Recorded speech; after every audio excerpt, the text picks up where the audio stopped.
Chapter 411. As soon as Han Yunqing arrived, Long Tianma and Mu Qinggu both rose to their feet. It had been a long time since they'd seen this woman, so they naturally missed her.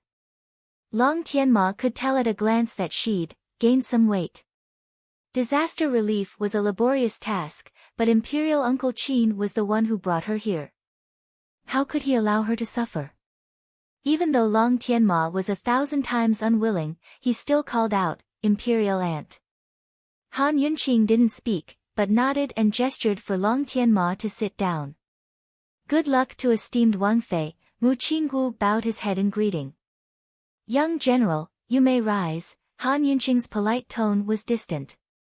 "Thanks to esteemed Wang Fei." Mu Qinggu's attitude was the same as before. He rose to his knees and returned to Long Tianma's right. Han Yunqing sat next to Long Fei Yi without asking any questions. She was very quiet. Long Tianma was about to speak about Northernly, but Han Yunqing's presence stopped him from speaking. Although he didn't like war, he still felt a bellyful of anger whenever he thought of that bastard Jun Yixia harboring designs on Han Yunqing. If he had a chance to express his opinion, he'd definitely support the Duke of Qin's actions. Even if he didn't kill Jun Yixia, he'd trap him on Fishery Island until he died. Unfortunately, the Emperor had entrusted him with this task. As the heir apparent of a nation, he had a responsibility to the people of Tianing country as well. Once war broke out, the people would suffer the most. Compared to Long Tianma, the military man Mu Qinggu was much more decisive. After hiding all the emotions in his heart, Mu Qinggu rose to his feet and got down on one knee. He cupped his fists and bowed. "Your Highness Duke of Qin, Your Highness and this general have been entrusted by the Emperor and the millions of civilians in the 3 cities bordering the three-way battlefield. We have come to invite you and General Bailey back to the imperial capital to discuss military and political matters." As soon as Mu Qinggu said this, Long Tianma came back to his senses. He felt guilty for letting Mu Qinggu speak first. He hurriedly said, "Imperial Uncle Qin, Imperial Father had me prepare an 8-horse carriage to specially invite you and Imperial Aunt back. Jun Yixia has gone too far. Everyone is still waiting for you and Imperial Aunt to discuss the war in Northernly. What is there to discuss?" Long Fei Yi asked. "To discuss battle strategy," Long Tianma quickly replied. However, Long Fei Yi said, "This prince has never been involved in the affairs of the imperial court, much less the military. Leave it to His Majesty to make the decision." Han Yunqing sat on one side without a word, but her heart was secretly laughing. Even she was often left speechless by Long Fei Yi's words, to say nothing of the 2 men before her. Emperor Tianhui should have invited a professional lobbyist instead. Long Tianma hesitated for a long time before he spoke again. "Imperial Uncle Qin, then General Bailey." Before he could finish, Long Fei Yi retorted cold. "Crown Prince means to say that it was your lordship who ordered the Bailey Navy to surround Fishery Island?" Long Tianma wasn't at a loss for words, but his heart was stifled. That was the truth. How would General Bailey dare to move without the Duke of Qin's orders? Still, he had to deny it. "No, that's not what Tianma meant. I just wanted to ask Imperial Uncle Qin for advice on how to deal with General Bailey. Your lordship has already said that I don't involve myself in military affairs. You should go back and ask your imperial father," Long Fei Yi said simply as he waved a hand to send him off. Long Tianma had run into an extraordinarily large wall. Fortunately, he had a good temper and patience. If he was like his father, he'd probably flip out on the spot. Mu Qinggu, who was still kneeling on one side, had an impatient temper. "Your Highness, the people at the border are innocent. Tianing's soldiers are innocent as well. We're running out of supplies and provisions. Moreover, the weather at the 3-way battlefield is still cold. If we start fighting now, the casualties will be incalculable. Your Highness, please reconsider." Despite Mu Qinggu's agitation, Long Fei Yi only shot him a cold glance. "Young general, you should say those words to General Bailey instead. Your Highness. Mu Qinggu was starting to get angry. Your Highness, this soldier doesn't advocate sparing Jun Yixie. Killing a beast like Jun Yixie with a single blow would be letting him off too easily. This soldier only hopes that Your Highness can go back and discuss a countermeasure. They should be able to come up with a countermeasure that wouldn't release Jun Yixie without starting a war. That was his true goal in traveling with the Crown Prince. As Mu Qinggu spoke, he snuck a peek at Han Yunqing. Unfortunately, Han Yunqing remained silent.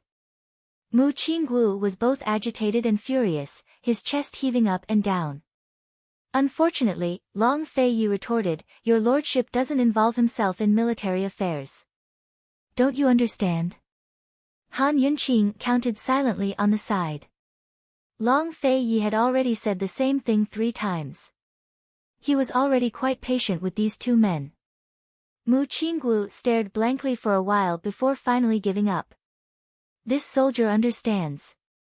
It wasn't until the 2 men left that Han Yunqing spoke up.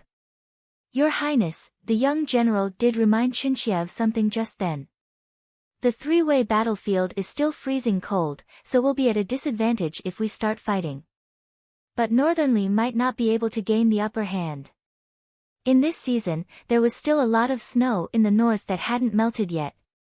The weather was still cold, and it would occasionally snow in some places. Northernly mainly relied on animal husbandry and hunting. In the winter, the warhorses and other livestock could only eat the grass that was stored last year. In fact, Northernly's war supplies might not be abundant in this season. Moreover, if they started fighting at this time, it would affect a major event in Northernly, the spring hunt. Long Feiyi looked at Han Yunqing with interest. Continue. Qinxie was just guessing. Han Yunqing wasn't being modest, but she really didn't know much about Northernly. Perhaps they had ample reserves. Then just say it casually. Long Feiyi was very interested. Since he said so, Han Yunqing really said whatever came to mind. Your Highness, the young general has fought with Northernly several times, so he should be very familiar with Northernly's situation. The young general didn't consider that Northernly would have a shortage of provisions, so I'm sure Northernly has always been prepared. Han Yunqing hesitated for a moment before continuing, but Your Highness is certain that Northernly won't go to war. So Qinxie boldly guessed that Your Highness might have a way to tamper with Northernly's provisions. Tampering with a country's war supplies was easier said than done. Not to mention getting close to these things, even knowing the whereabouts of these things was difficult. Han Yunqing felt that she was thinking too much. She looked at Long Feiyi, waiting for his answer. However, Long Feiyi only patted her shoulder and said indifferently, It's getting late, go rest. So, she guessed wrong. Han Yunqing shrugged and didn't ask any more questions. In any case, she knew that he wouldn't say anything and was deliberately whetting her appetite. Who told her to win the bet? Just wait, she'd have an answer soon enough. In any case, she knew that Long Feiyi would go back eventually. Emperor Tianhui had urged him repeatedly, but he still hadn't moved. It was probably time for him to beg for help. When begging for help, one had to show their sincerity. Although Han Yunqing wasn't the person who understood Long Feiyi best in the world, her guesses were always spot on. A few days later, Northernly's southern borders really did show signs of reinforcements. Emperor Tianhui grew anxious. Thus, he gave Long Feiyi a list of memorials from the Ministry of Appointments, as well as a few recommendations from other officials. These memorials were all about filling the vacant position of South Ning Prefecture's provincial governor. Some of these memorials recommended Long Fei's side, while others recommended Emperor Tianhui's. 2 or 3 of them were from the neutral faction. Emperor Tianhui had said that the Duke of Qin had personally visited the disaster regions and understood South Ning Prefecture's situation the best. It was up to the Duke of Qin to decide who was qualified for the position. This seemed perfectly justified and proper, but anyone who understood the situation would know that Emperor Tianhui was yielding. To put it bluntly, this was already a sincere plea for the Duke of Qin to return. All of the memorials were spread out on the desk. Han Yunqing walked around in a circle and looked through them all. She recognized some of them, but didn't recognize others. She asked them one by one and familiarized herself with them before politely dividing the memorials into 3 piles, those from the Duke of Qin's faction, those from the Royalist faction, and those from the neutral faction. Your Highness, please pick one that's pleasing to the eye. Han Yunqing copied the servant's words and spoke respectfully. Even she felt like she was asking Long Fei Yi to choose a consort. Unexpectedly, Long Fei Yi casually picked one from the Royalist faction. Seeing this, Han Yunqing and Chu Shifeng both grew alarmed. Master, you made a mistake. Chu Shifeng blurted out. But Long Fei Yi only glanced at the name on the memorial before tossing it over. He's the one, reported up. What did His Highness Duke of Qin mean by this? He didn't want a free advantage. Chu Shifeng stood rooted to the spot, a habit of his that made him shoot a questioning glance at Han Yunqing whenever he was at a loss. Han Yunqing burst into laughter. Your Highness, I heard His Majesty is ill and can't be provoked. Is it really all right for you to do this? The intelligent Han Yunqing immediately understood that no matter what Long Fei's original stance was, the person he chose would definitely surrender to him as soon as he picked them. The Duke of Qin had stayed in South Ning Prefecture for a few months and had also stayed in the prefectural governor's mansion for a long time. He had already set up quite a number of forces. Who wouldn't be afraid of the Duke of Qin's remaining power after being sent here to be the prefectural governor? Thus, even if Emperor Tianhui's men came, they'd have to surrender to the Duke of Qin. Han Yunqing finally understood as well. She looked at Long Fei and couldn't help but rejoice at the fact that she hadn't made an enemy out of him. Otherwise, it was very possible that she'd be killed without even realizing it. But there was one thing that Han Yunqing couldn't figure out. If not for the position of senior provincial official, what else was Long Fei Yi doing all this for? After delaying for so long, it was time to go back. Chu Shifeng, send the memorial back. Just say esteemed Wang Fei isn't in a good mood, so your lordship wants to keep her company for a few more days, Long Fei Yi instructed.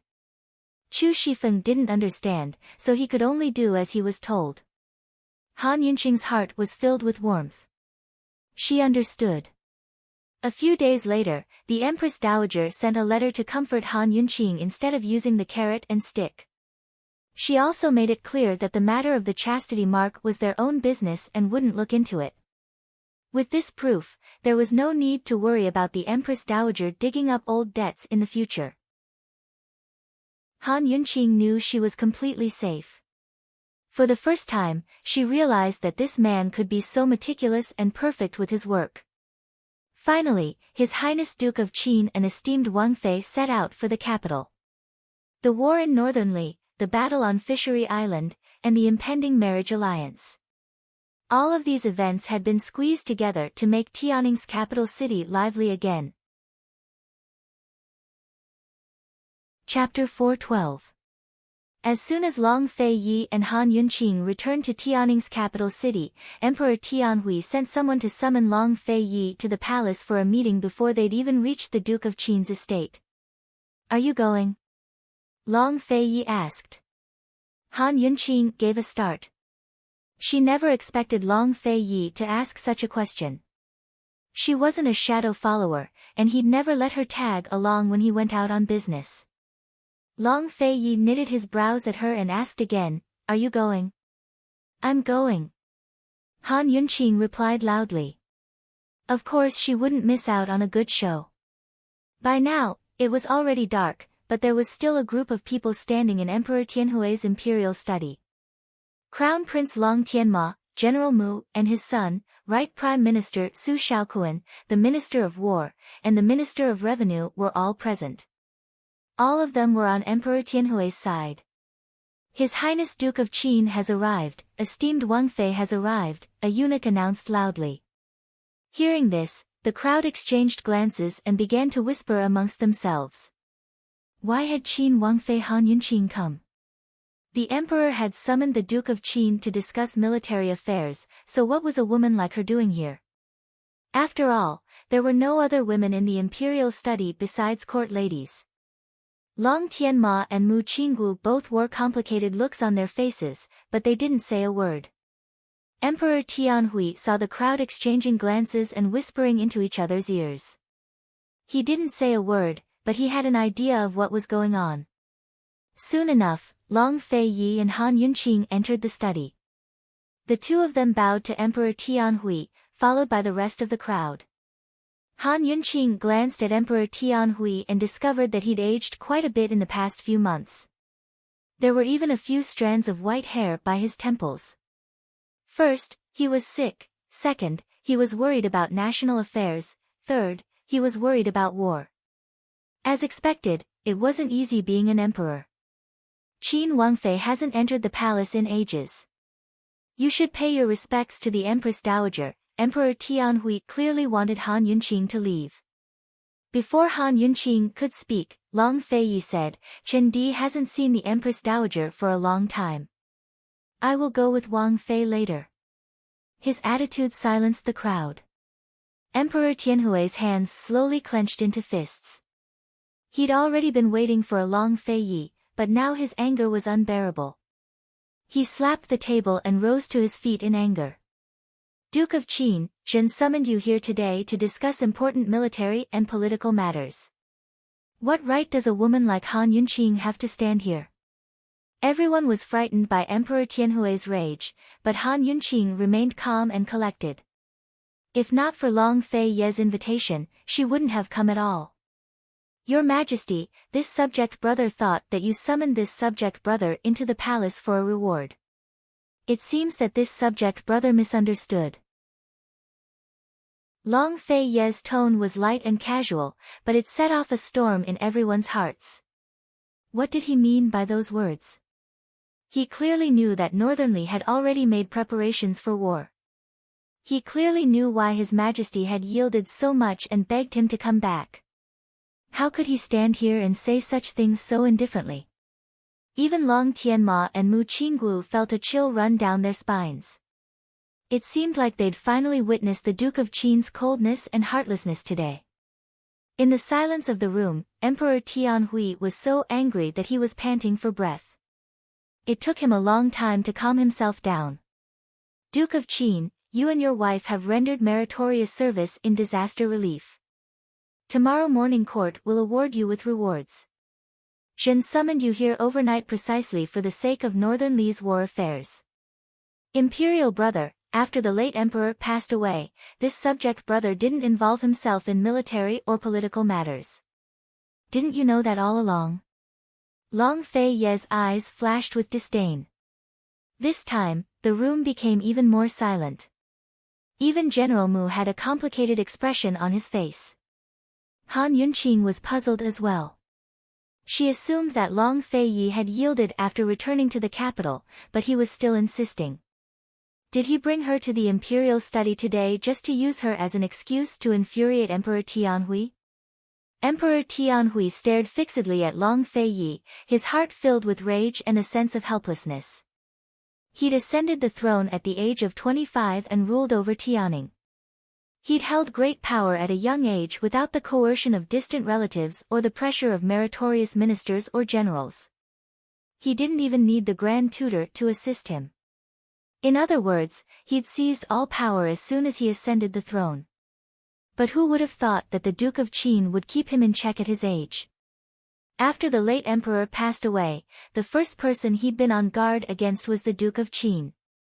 He'd used all sorts of methods to force the Duke of Qin away from the center of government affairs, but never expected the Duke of Qin's retort today. He'd never believed that he'd already lost half of Tianning's imperial power, but now he had no choice but to face the facts. The Empress Dowager's banquet was the Duke of Qin's reminder to everyone that the struggle for the throne had long begun. He.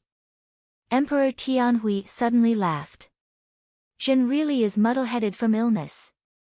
There's something Zhen doesn't understand.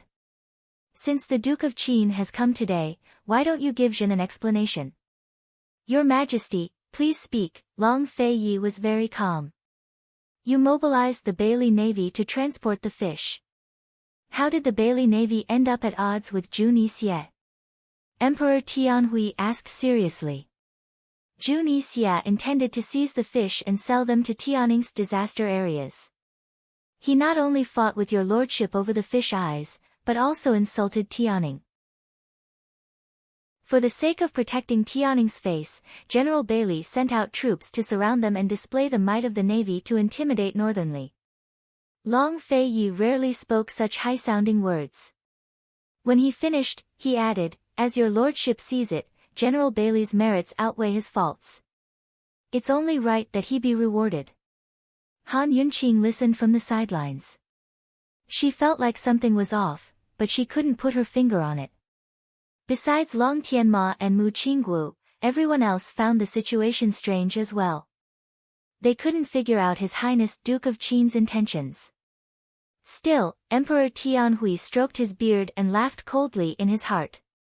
He'd finally used the last bargaining chip in his hand. Jun Yixie's bullying of Han Yunqing hadn't been made public, so very few people knew about it. Emperor Tianhui himself had only gotten the news from Northern Li's secret agents. Long Fei Yi clearly didn't want the matter to be publicized, so he'd given General Bailey a perfectly justifiable reason.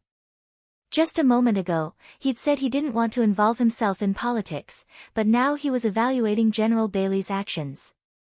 Thus, hiding the fact that Han Yunqing had been bullied was Long Fei Yi's real condition. Emperor Tianhui's gloomy mood suddenly brightened.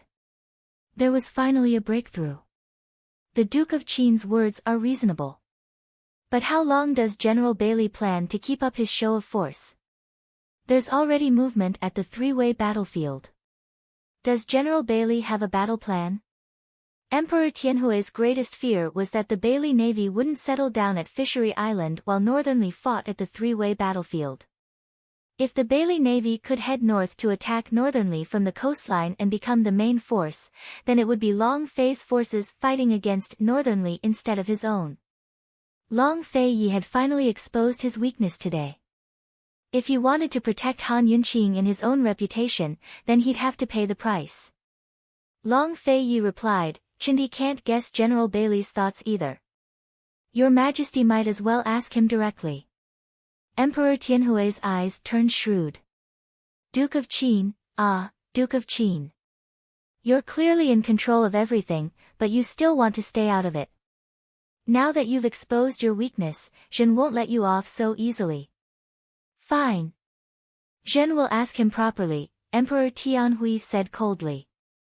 What was supposed to be a tense military meeting ended just like that. All of the officials were left confused, but Long Tianma stayed behind to ask, Imperial Father, do you really want to fight this war? Emperor Tianhui waved a hand to dismiss him without a word. The next day, Emperor Tianhui issued an imperial edict to reward the Bailey Navy for their efforts in protecting Tianning's honor. General Bailey also said that if Northernly dared to start a war at the three-way battlefield, the Bailey Navy would head north to attack Northernly's coastal defenses and force them to withdraw their troops. Emperor Tianhui rejoiced and approved the Bailey Navy's plan. Now Long Tianma and Mu Qinggu understood everything. Qinggu, who do you think won this time? Imperial Father or Imperial Uncle Qin? Long Tianma asked. Northernly's coastal defenses were weak, which was where the value of Tianning's navy lay. As soon as Tianning's navy moved north, Northernly would have to declare a ceasefire or transfer their troops to the east. They wouldn't lose too badly, but they wouldn't gain any advantages either. Did His Majesty win? Mu Qinggu said mildly. The Duke of Qin could have left Emperor Tianhui to clean up after the incident at Fishery Island, but for the sake of Han Yunqing's reputation, he'd yielded in the end. As Mu Qinggu spoke, he couldn't help but shake his head with a smile. Even when His Highness Duke of Qin gave in, no one could tell. Unless they knew the truth, how could any of the court officials see through him? But once war breaks out, won't Jun Yixie benefit for nothing? Mu Qinggu couldn't accept it when he thought of this. Judging from Northernly's actions, they'll definitely go to war. Imperial Uncle Qin can only let Jun Yixia benefit like this? Long Tianma muttered to himself. Although he'd seen through the situation, he still felt regret. As soon as Han Yunqing heard the news, she rushed to Long Fei Ye's study in his quarters and stood in front of him, staring at him. Long Fei Yi calmly rolled up the annals of the 7 noble families in his hands and hid the title of the book before putting it aside. "Is something the matter?" he asked. Han Yunqing stared at him for a long time before she spoke. "Long Fei Yi, you're too black-hearted." Long Fei Yi immediately knitted his brows. No one in the world had ever dared to stand in front of him and curse him. This woman was the first. Han Yunqing didn't care about Long Fei Ye's unhappy expression. She said, "You were certain that Northernly wouldn't go to war, so you had General Bailey make that promise to Tianhui. It looked like you were giving in for me, but you were playing with Tianhui again." After returning home that night, Han Yunqing had been trying to figure out Long Fei Ye's motives. Now she finally understood. This fellow was an expert among experts. If he hadn't been so young, he would have played Emperor Tianhui to death long ago during the struggle for the throne. How could he ever sit on the dragon throne? As long as Northernly didn't go to war, the Bailey Navy would have a legitimate reason to surround Fishery Island. Seeing Han Yunqing's agitated expression, Long Fei Yi mistook her for anger and sighed softly. "Isn't your lordship doing all this for you?" Chapter 413. Long Fei Yi had appeared to yield for Han Yunqing's sake in the imperial study that night, but he'd continued to set a trap for Emperor Tianhui. Han Yunqing didn't mind that Long Fei Yi had used her, but she was shocked by his black-bellied methods. She was also happy that the matter of Fishery Island's navy had been resolved so perfectly, so she was especially agitated. Hearing Long Fei's sigh, she gave a start. She blurted out, "Your Highness, what did you say?" She'd heard everything he said clearly, but couldn't help but ask. Long Fei Yi was surprised that he'd said it himself. It was obvious that he didn't want to say it, so he didn't know what had happened just then. Their eyes met, Han Yunqing waiting while Long Fei Yi hesitated. "Your Highness." Han Yunqing called out tentatively. Long Fei Yi withdrew his gaze and began to tidy up the things on his desk. "Your Highness, just then you said." Han Yunqing trailed off, then walked around the desk. Long Fei quickly tidied up and prepared to leave when Han Yunqing immediately went to block his way. "Your Highness, what did you say just then?" she asked. "Nothing," Long Fei Yi replied mildly. "You clearly said it." Han Yunqing looked up at him, her elegant face filled with sincerity. Long Fei Yi glanced at her. "Your lordship needs to go out," he said, then circled around her to leave. Han Yunqing stopped him again and grabbed his hand with a grin. "Your Highness, just then you said you were doing all this for my sake." A smile like that made it impossible for Long Fei to leave or feel cold even if he wanted to. He could tell that she was very happy. Perhaps Han Yunqing hadn't noticed, but Long Fei Yi could tell that this woman had changed in front of him over the past few days. She was growing bolder and bolder. Although she still stared at him like a love-struck fool, she was no longer timid and humble. Han Yunqing really hadn't noticed the change in herself. She only knew that what used to be a one-sided love was now mutual affection. If she liked him, she liked him. What was the point of hiding it? It was hard to imagine that the domineering Duke of Qin would be questioned like this one day. In this relationship, who was more timid? Long Fei Ye's expression didn't change as he lectured her. "Isn't it all for your sake? If you told your lordship about Jun Yixia earlier, you wouldn't be here today." "Fine," Han Yunqing let go of him, with her head bowed. "Qinxia knows her wrongs." Very satisfied, Long Fei Yi turned to leave. He hadn't even reached the door when his lips quirked up into a smile. He was in a good mood. Just like that, the news of the Bailey Navy's entrapment at Fishery Island was settled. Emperor Tianhui was still keeping an eye on Northern Li's situation. Indeed, Northern Li had made many moves at the borders of the three-way alliance, but their stance was unyielding.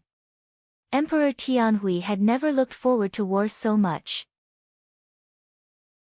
He was waiting for Northern Li to go to war, for General Bailey to fulfill his promise and for Long Fei Yi and Northern Li to suffer heavy losses.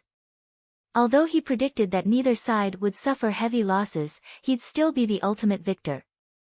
However, who would have thought that an entire month had passed? The Northern Dynasty's emperors had threatened Northern Li multiple times, but never really sent out their troops. Your Majesty, this is too abnormal.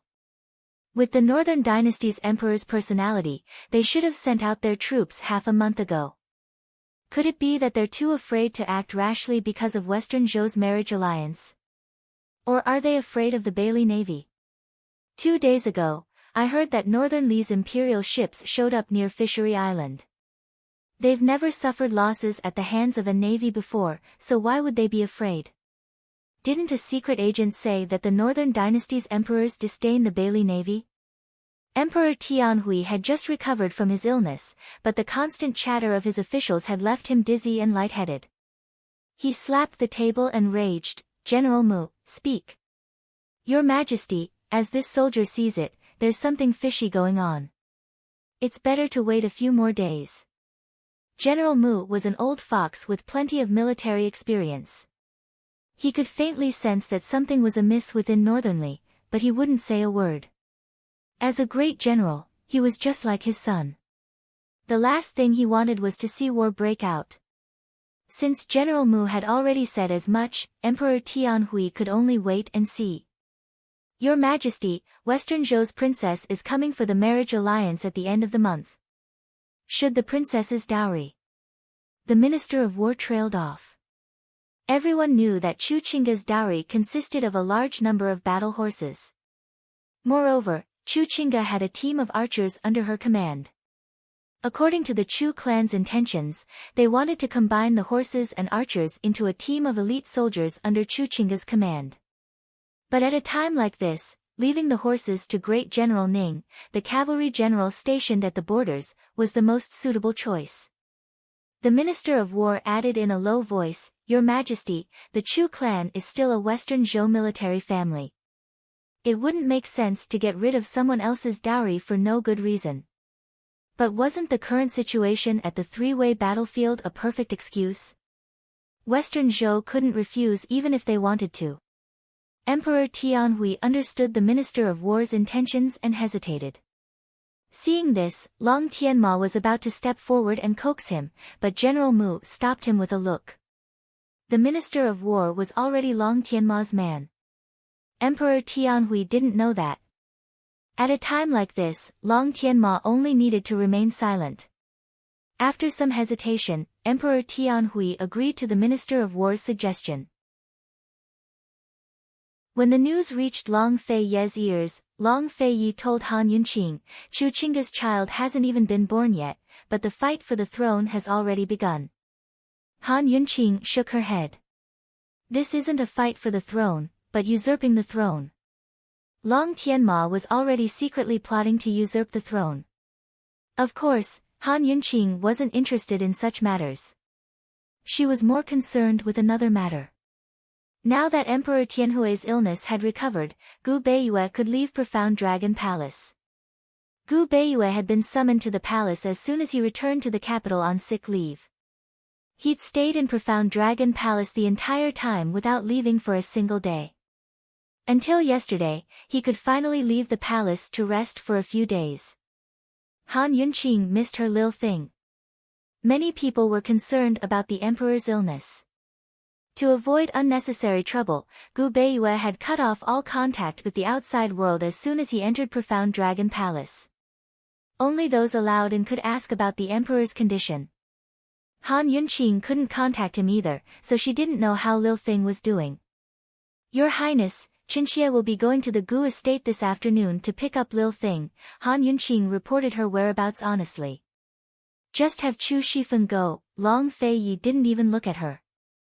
"Lil Thing's been with him for so long. Qinxie needs to ask about it personally," Han Yunqing said. "It must be still asleep, or else it would have come back on its own long ago, Long Fei Yi said mildly. You should at least ask about its condition. Han Yunqing didn't understand why this guy disliked Lil Thing so much.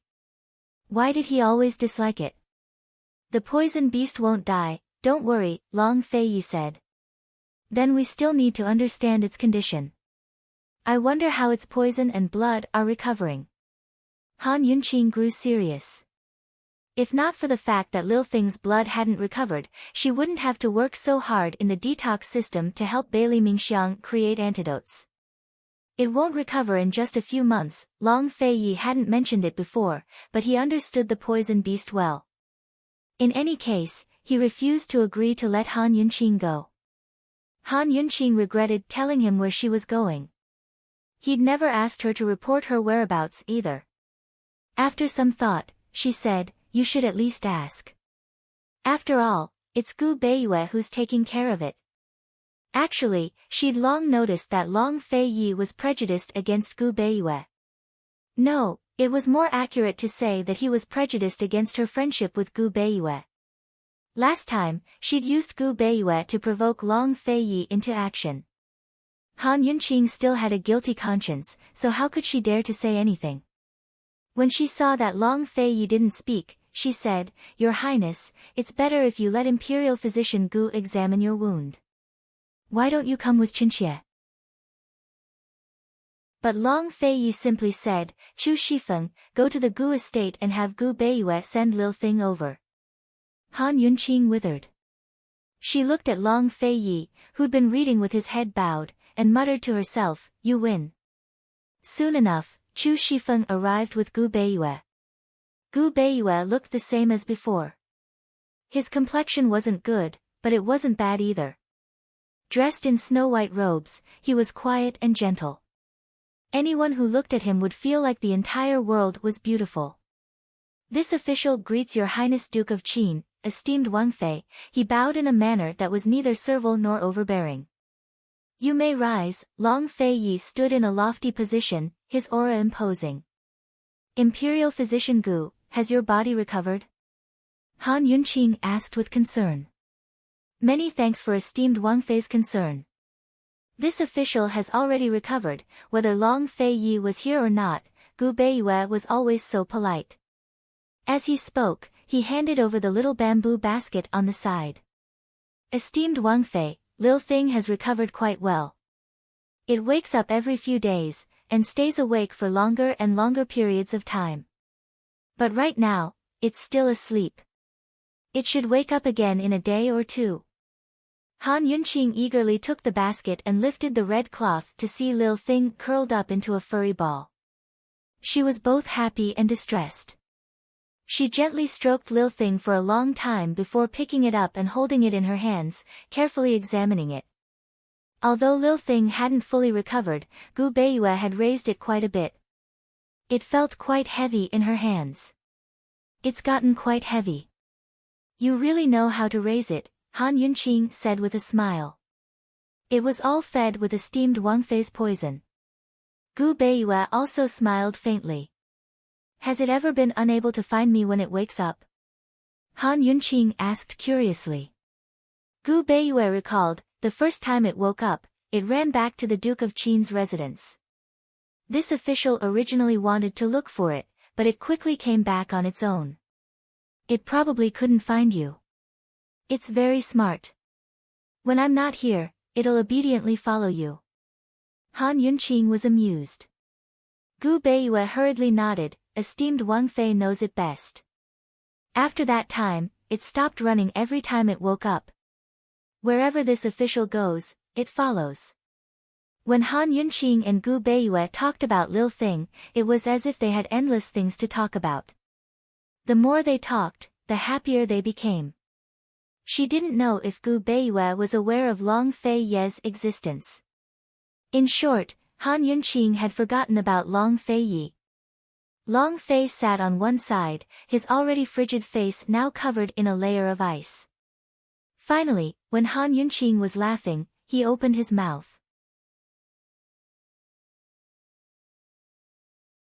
Chapter 4:14.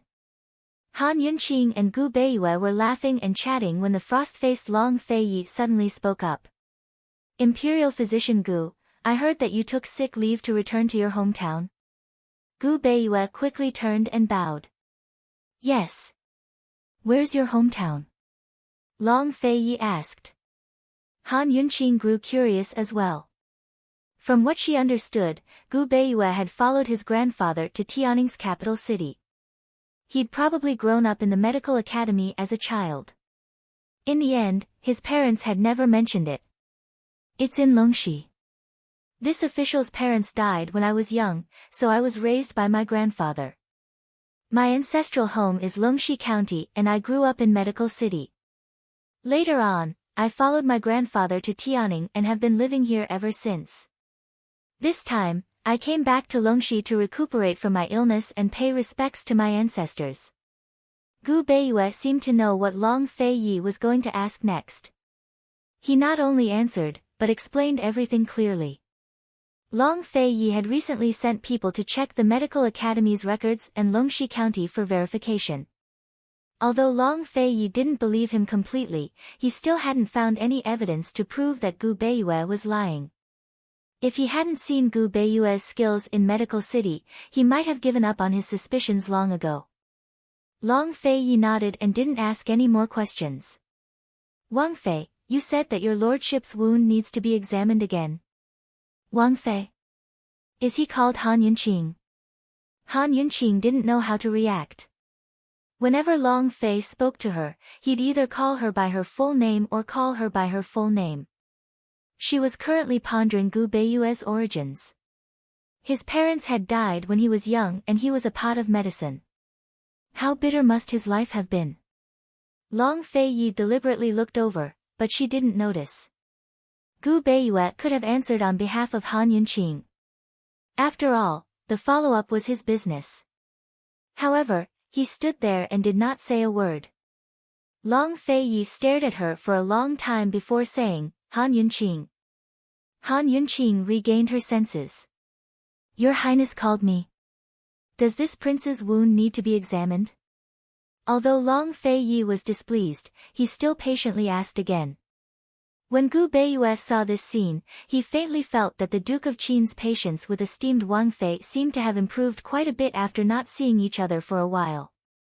Esteemed Wang Fei also seemed to be more at ease in front of the Duke of Qin. Follow-up. When the gauze was removed, it was confirmed that he had recovered.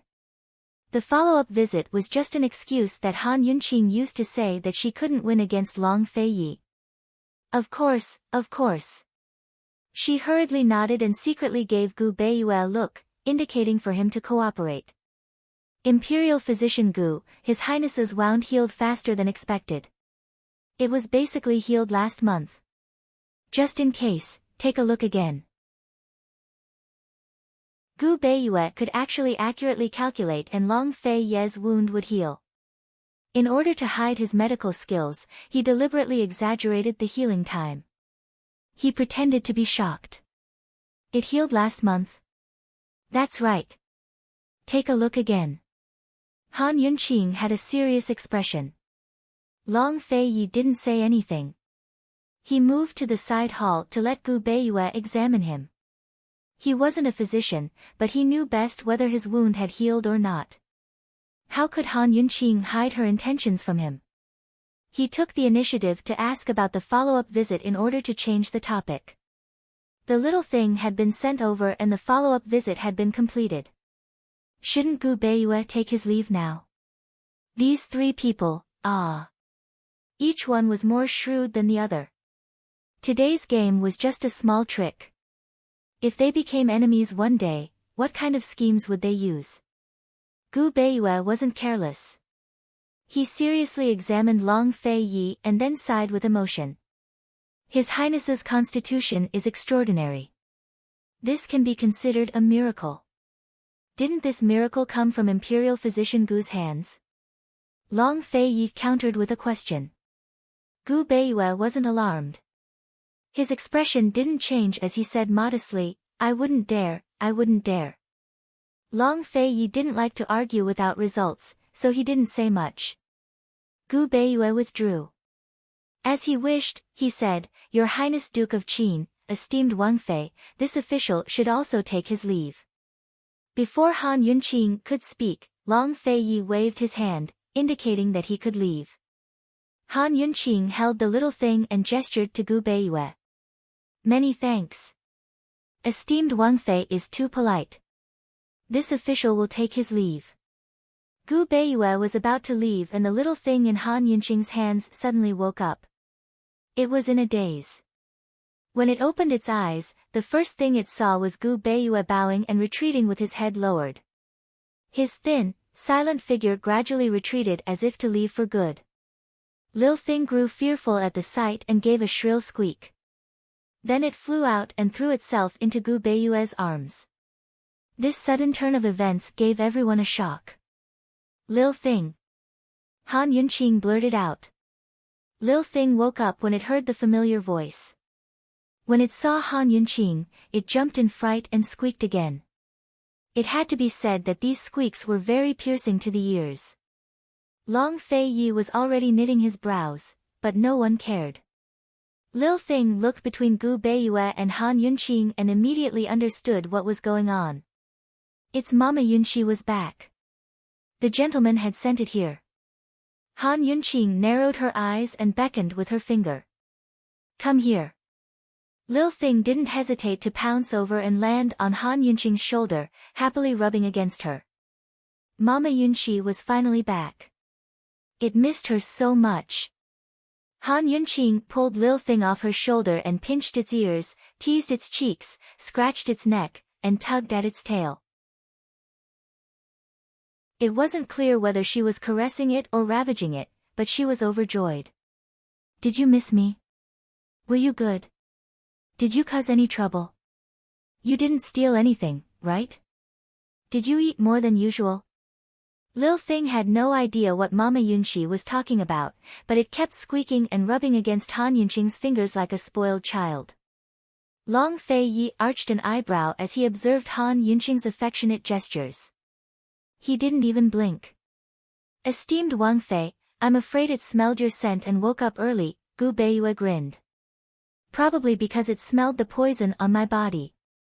Han Yunqing grinned as well. So these two were going to start chatting again. On one side, Chu Shifeng and Xiao Mama exchanged meaningful glances. But Gu Beiyue didn't continue the conversation. It's good that Lil Thing's awake.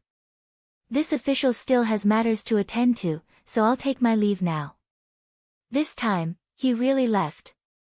This time, Lil Thing was very quiet. It nestled in Han Yunqing's hands and watched silently until the gentleman's figure disappeared from sight. It didn't know what had gotten into it just then. Was it too sleepy, or had it learned too much about him over the past few months? Was that why he had such a desolate illusion? Sir, Lil Thing really wants to spend more time with you. After Gu Beiyue left, Long Fei Yi rose to his feet and walked towards Han Yunqing. Lil Thing was staring blankly at the door when it suddenly caught a whiff of a familiar scent. It was so familiar, but it couldn't remember what it was. It sniffed and slowly turned its head, only to see Papa Long's 5 fingers rushing towards its face. A familiar scent meant danger. Its soft fur stood on end as Lil Thing tried to flee, but it was too late. Long Fei Yi grabbed it by the tail and lifted it up. Lil Thing was too scared to move or make a sound. Its head and limbs hung obediently in the air, but its eyes kept darting towards Han Yunqing for help. Lil Thing hadn't fully recovered yet, so Han Yunqing was worried that Long Fei Yi would toss it out again. She was about to take Lil Thing back when Long Fei Yi remarked, "It really has gotten heavier." This guy didn't toss Lil Thing away. Han Yunqing nodded. Imperial physician Gu knows how to take care of it. Long Fei Yi wanted to say more, but fell silent for a long time. In the end, he gave Lil Thing back to Han Yunqing and said, "It's time to reduce its diet. It won't be able to run if it's too fat." Han Yunqing burst into laughter, but Lil Thing was so moved that it wanted to cry. It had no idea what Papa Long had said, but rejoiced at the fact that it hadn't been tossed out of the window in Papa Long's hands. It felt like Papa Long had changed for the better. After Han Yunqing took Lil Thing out, Long Feiyi asked Chu Shifeng, "What's there to talk about with a mouse?" Chu Shifeng could tell that His Highness had wanted to talk to esteemed Wang Fei about Lil Thing too, but he hadn't. "Master, that's a squirrel, not a mouse," Chu Shifeng could only reply. Long Fei only gave him a cold glance, but didn't ask any questions. Instead, he changed the subject. "Have you made arrangements?" "According to your Highness's orders, everything's been taken care of." "Tang Li's already gone to stand guard," Chu Shifeng replied. Mute Granny had arrived at the capital after them and was placed in the solitary enclosure. Tang Li had stood guard at the hidden pavilion for a long time, but the mysterious black-robed man never showed up again. "Your Highness, could that black-robed man have already died?" "He was just holding on, or perhaps he took some sort of miracle medicine to preserve his heart," Chu Shifeng guessed. "Your lordship is more interested in how he knew Mute Granny was in my hands," Long Feiyi said. Mute Granny was the Mu clan's top secret. Mu Yingdong would never reveal her existence to outsiders. Besides him, the only other person who knew was Gu. But that man couldn't have known Mute Granny was still alive. Chu Shifeng had handled the matter flawlessly. Moreover, with Gu's personality, he would have told Han Yunqing long ago if he knew Mute Granny was fine. Long Feiyi pondered the question for a long time, but couldn't figure out where the problem lay. "Your Highness, this subordinate's already investigated. Gu Qisha hasn't returned to Medicine Ghost Valley yet. His whereabouts are unknown," Chu Shifeng reminded him in a low voice. Chu Shifeng felt that hiding Mute Granny from esteemed Wang Fei was a dangerous thing. If one day the secret was exposed, even His Highness wouldn't be able to explain himself. Moreover, His Highness probably didn't want to explain himself either. Long Feiyi pinched the bridge of his nose and intoned, "Tell Tang Li to keep a close eye on the man." Currently, Gu Qishao was finally leaving the Mu clan's medicine storehouse after staying for so long. That's right, he and Mu Ling had found the panoptic red lotus. Although it wasn't the top treasure in the Mu clan's storehouse, it was still in the top 10. Mu Ling didn't even blink as she stuffed it into Gu's hands. "Chi brother, take care of it." Chapter 4:15. Mu Linger had already ground the panoptic red lotus into a convenient powder and placed it in a small porcelain bottle. Mu Linger had suffered so much to find this thing, but Gu took it for granted and didn't show any gratitude. He really didn't have any conscience. However, Mu Linger wanted him to be this impolite. If he said thanks, she would feel distant.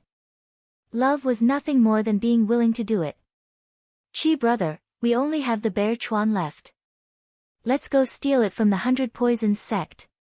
Mu Linger's big watery eyes looked shifty. After a few months of torment, she had lost a lot of weight, but her spirit was very good. Steal? Would this young master do such a thing? Gu was very disdainful. "Hee, Chi brother, do you have a good plan?" Mu Linger laughed even more mischievously. "Find Jun Yi Xie," Gu said very casually. The enemy of a friend was his enemy, and the enemy of an enemy was his friend. Jun Yi Xie was Han Yunqing's enemy, so Jun Yi Xie was also his enemy.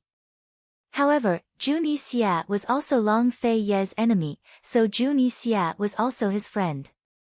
Although he also looked down on Jun Yi Xie, in summary, he and Jun Yi Xie could be considered as both enemies and friends. He didn't know if Han Yunqing would despise Gu if she knew his convoluted theory. In short, the moment Gu knew that the bear chuan was in Jun Yi Xie's hands, he planned his plan. With the medicine in hand, it would be easy to trick Long Feiyi. He could give the opportunity to trick Long Feiyi to Jun Yi Xie, but the condition was that he wanted the bear chuan. "Are we going to Northernly?" Mu Linger asked hurriedly.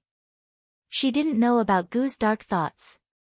She only cared about where to go with Chi brother. Gu rubbed his chin.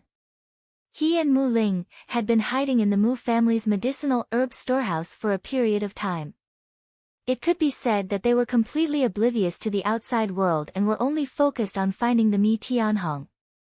He did not know that Jun Yixia was trapped on Fishery Island, nor did he know the real reason why Jun Yixia was trapped on Fishery Island. He thought that if Jun Yixia was not at the 100 Poisons sect, then he must be in the capital of Northernly.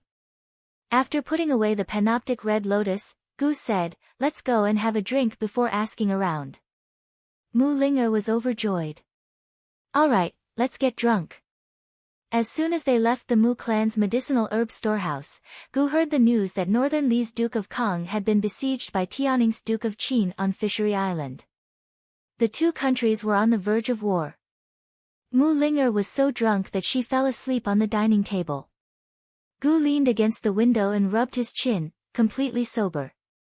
"Is the Long Fei Yi really going to war just to steal the fish?" he muttered to himself. "Master, I heard that Tianning's entire navy went over with thousands of archers." Northern Li's imperial clan even hired numerous martial arts experts in secret, but none of them managed to save the fish, an attendant reported in a low voice. "What good will it do the Long Fei Yi if the two countries go to war?" Gu had never cared about the affairs of the imperial court, but he could tell that Long Fei Ye's provocation of Northern Li didn't make sense. "Master, why don't this subordinate go ask around again?" the attendant asked.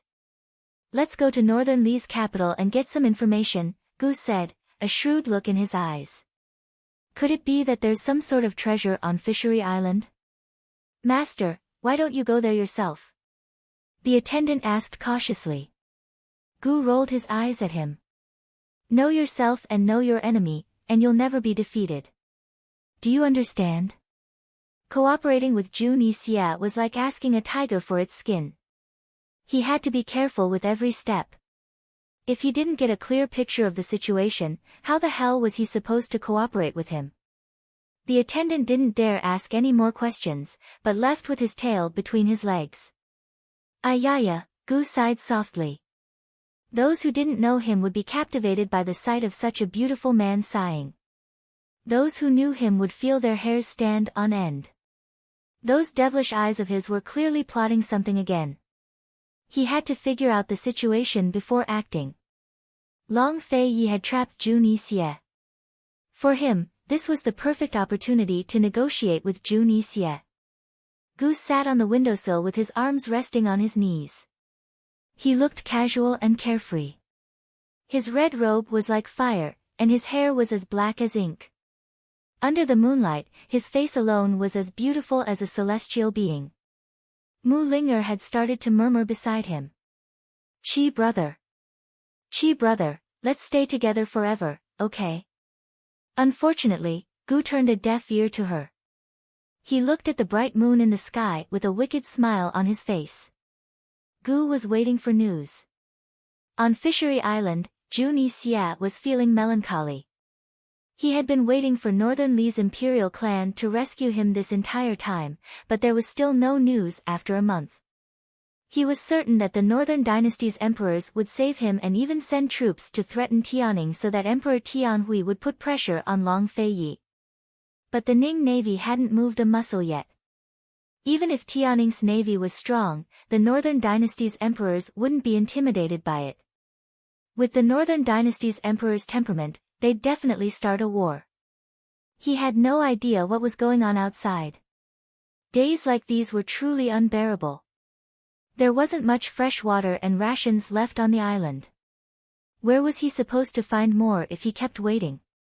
Once again, it was the dead of night when the stars filled the sky. Jun Yixia was lying on his back in a coconut tree, staring blankly at the stars. Did something happen to the Northernly army? There was only one reason that could stop the Northernly emperor's bellicose heart. Jun Yixia didn't think too deeply about the problem. There was no point in thinking about it while he was trapped here. He took out a porcelain bottle and fiddled with it. This bottle contained the blood he'd collected from the ice that day.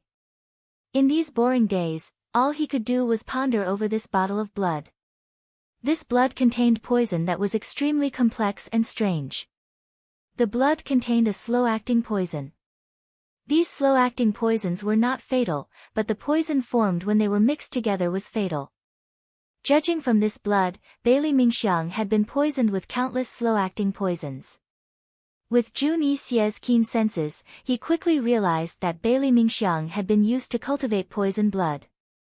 This method was very similar to his own method of cultivating poison humans, but it wasn't completely the same. Another possibility he thought of was to cultivate poison goo humans that couldn't be killed, but a strange discovery made him reject that idea. After careful consideration, he realized that this wasn't human blood at all, but fish blood. That day, he clearly saw that Bailey Mingxiang and General Bailey's hands were bleeding. Could it be that he'd collected the wrong blood? Their blood was somewhere else, and the blood he'd collected was from a fish? But that day, he hadn't seen any blood on the surrounding ice. Moreover, how could the fish in the illusory lake be so heavily poisoned? That day, he'd checked the lake water. Compared to waiting for someone to rescue him, Jun Yixie was more concerned about this strange bottle of poison blood. He was very obsessed with poisons. If he didn't figure it out, he wouldn't be able to sleep. Moreover, this poison blood might be the secret of the Long Fei Yi. As he thought about it, he suddenly flipped over and fell heavily to the ground. The poison in his shoulder was acting up again. He lay motionless in the sand with his hand on his shoulder. The veins on the back of his hand were all bulging. It was a terrifying sight. The poison in his shoulder was acting up more and more frequently, and it was more and more uncomfortable each time. Rheumatic pain was the most torturous, but this pain was 100 times more uncomfortable than rheumatic pain. After a full hour of pain, Jun Yixie was finally able to move. He sat up, his hand still firmly pressed against his shoulder. Han Yunqing. He gritted his teeth, practically squeezing the name out from between his teeth. It was clear to see how much hatred he felt. After living for more than 20 years, this was the first time he'd remembered a woman's name so clearly. It was as if it had been branded into his heart. He probably wouldn't forget it for the rest of his life. Han Yunqing, you mustn't fall into this prince's hands. Far away in Tianing, Han Yunqing was sleeping until the middle of the night when she suddenly woke up with a cold shiver. There was still more than a month until Bailey Mingxiang's beauty's blood was completed. She hadn't gone out much during this time, so she was making the best use of her time to concoct the antidote. What was worth being happy about was that she'd already decided on the initial steps of the antidote. Her experiments had all gone smoothly. Of course, she was using the poisoned blood she'd cultivated by imitating Bailey Mingxiang's poison. In order to determine if the antidote was effective, she'd have to test it on Bailey Mingxiang's true blood. Since she couldn't sleep after waking up, Han Yunqing simply got out of bed. She glanced outside the window and saw that the lights in Long Fei Ye's study were still on. You're awake. Or still awake. She put on her clothes and was about to go downstairs when Su Xiaoyu suddenly came upstairs. Mistress, why are you awake? Su Xiaoyu stood in the staircase, looking up at her. Her young and tender face was filled with drowsiness. Why aren't you asleep either? Han Yunqing asked with concern. Su Xiaoyu silently lowered her head. Han Yunqing was a little angry. Didn't I tell you before that you didn't need to stand guard like this? The weather's still cold, so why are you doing this? Leisurely Cloud Pavilion didn't have a rule of servants standing guard at night. After Su Xiaoyu came, she insisted on standing guard at the staircase. After Han Yunqing came back from the disaster area, she thought that the little girl had changed her bad habits. Who knew that she'd bump into her again tonight? Seeing Han Yunqing coming down, Su Xiaoyu immediately moved aside and lowered her head like an innocent child. Han Yunqing glanced at her. She wasn't as soft-hearted as before. Although she loved this child dearly, she shouldn't challenge her patience like this. A servant girl who came to her leisurely Cloud Pavilion and didn't listen to her repeatedly. How could she stay for long? Could she still be used? As soon as she arrived downstairs, she coldly said, "Zhao Mama." Zhao Mama was sleeping in the room next to the study. She woke up from her dream and hurriedly came out. When she saw Su Xiaoyu, she knew what was going on. Discipline her well. If there's a next time, send her out, Han Yunqing mercilessly instructed. Su Xiaoyu immediately fell to her knees, her small frame trembling. She didn't dare to make a sound. This servant understands. Zhao Mama replied calmly. She thought to herself, this is exactly how esteemed Wang Fei should teach Su Xiaoyu a lesson. Otherwise, who knows what she'll become in the future. Han Yunqing walked out the door and realized that it was almost daybreak. Zhao Mama hurried after her and wrapped her in a cloak. Esteemed Wang Fei, why did you suddenly wake up? Zhao Mama asked in a low voice. When did His Highness come back last night?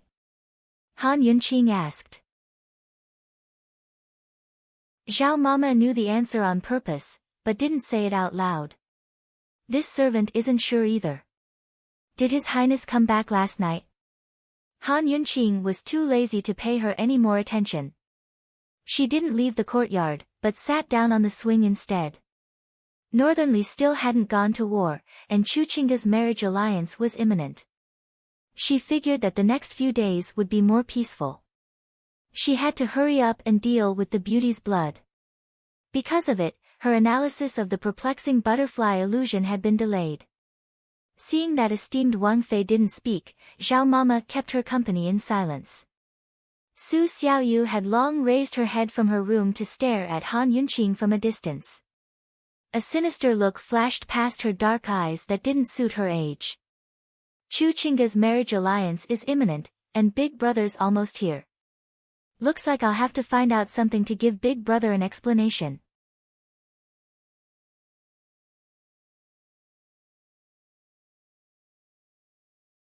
Granny Zhao was very satisfied and urged, hurry up and tidy up.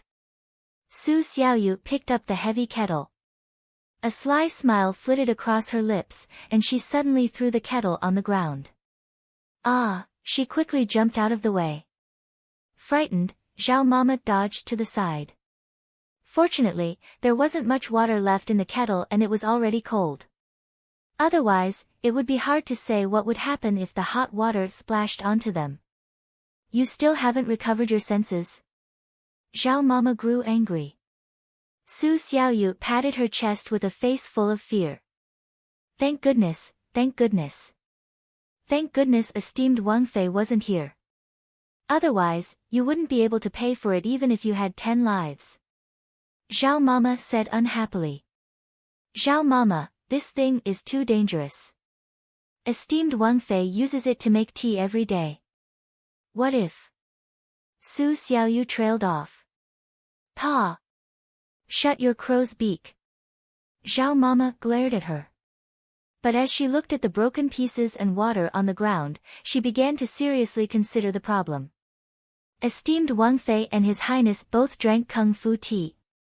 The teacups were very small and needed to be constantly filled with water, so they had to ensure a constant supply of hot water. There was a mini stove on His Highness's tea table in His Highness's courtyard, and there was a dedicated attendant to boil the water. There was no need to prepare such a heavy kettle, but esteemed Wang Fei wouldn't be so convenient.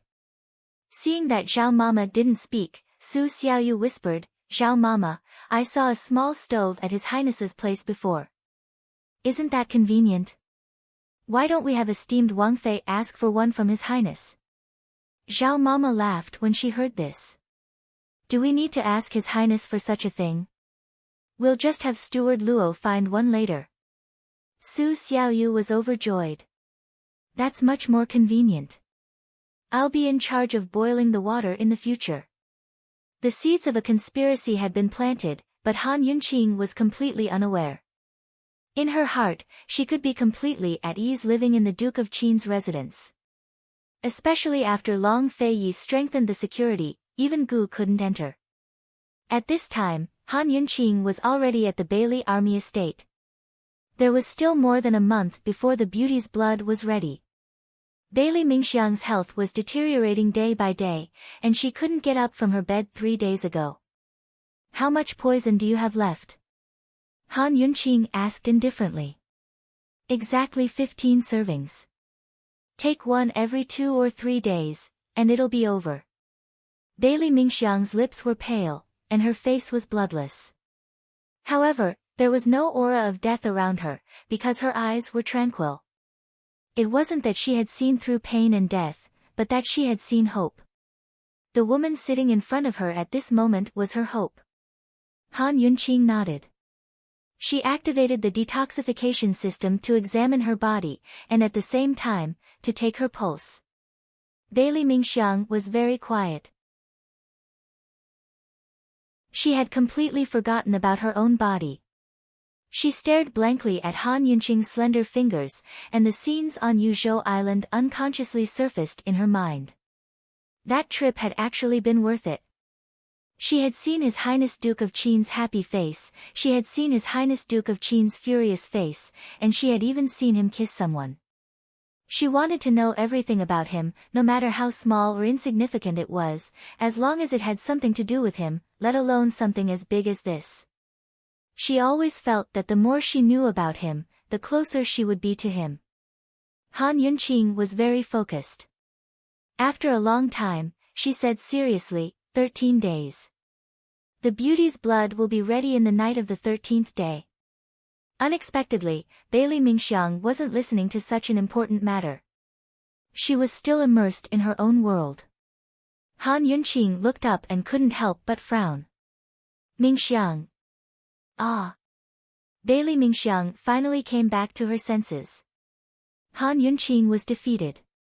Do you know what I just said? Bailey Mingxiang was a little embarrassed. I didn't hear you clearly. It's very likely that you only have 13 days left to live. Han Yunqing said with a serious expression. Bailey Mingxiang smiled. Esteemed Wang Fei said that she would save me, so she will definitely save me. 13 days will be the end of Mingxiang's suffering. Han Yunqing finally let go of her hand and stood up.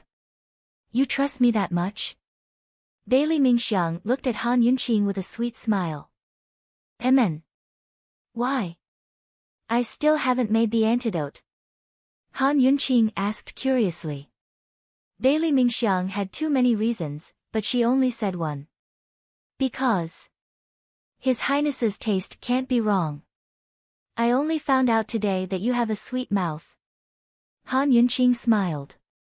As a doctor, what she needed most was the trust of her patients. She sat down and seriously explained her efforts in the past 6 months to Bailey Mingxiang. Although the process was very responsible, it was mainly about 2 things. The first was to simulate the poison in Bailey Mingxiang's body.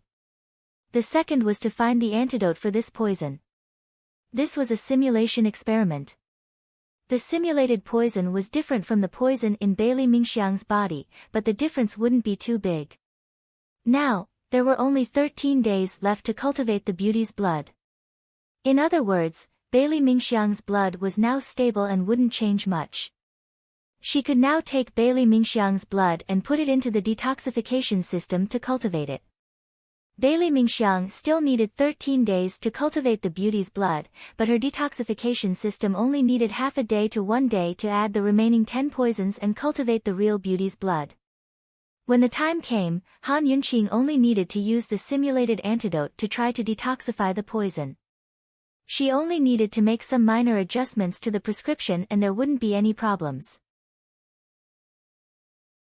Although Bailey Mingxiang couldn't hear him clearly, she still understood a bit of what he'd said. Esteemed Wang Fei, then why didn't you wait until now to take the blood and find the antidote? Doing those simulations seems superfluous.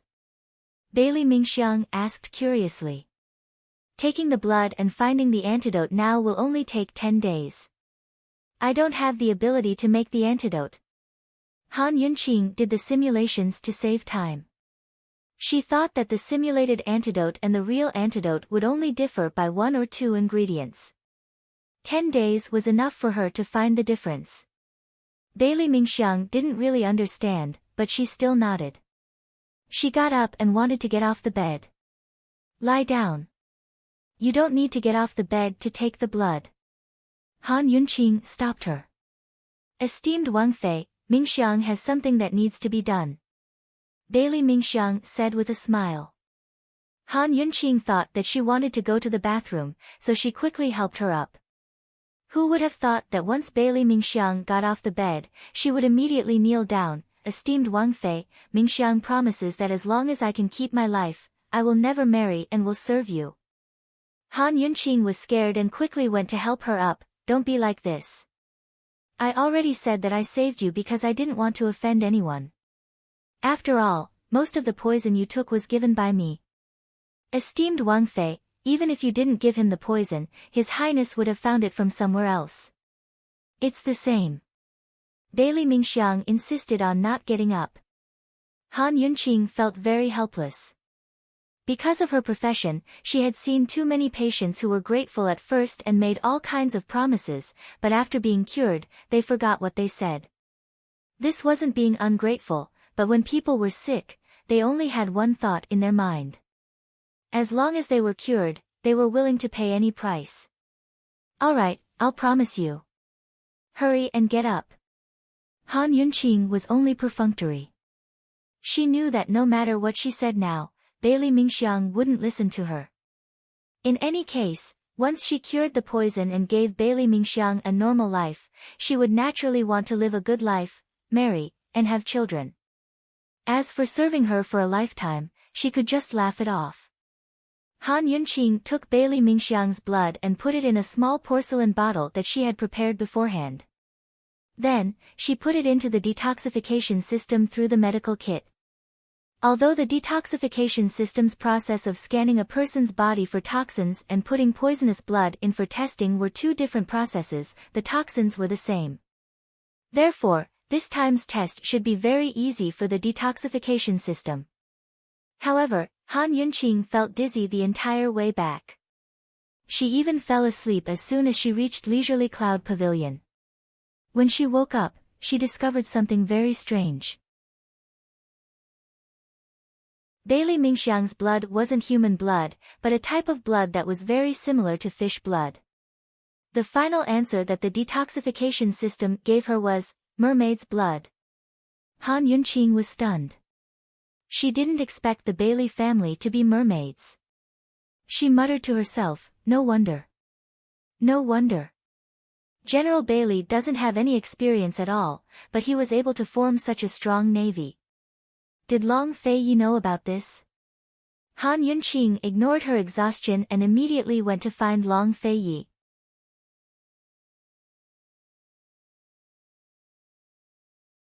Chapter 4:17. Mermaids had the tail of a fish and the body of a human. They were known as the spiritual beings of the mermaids and were a special race between humans and fish.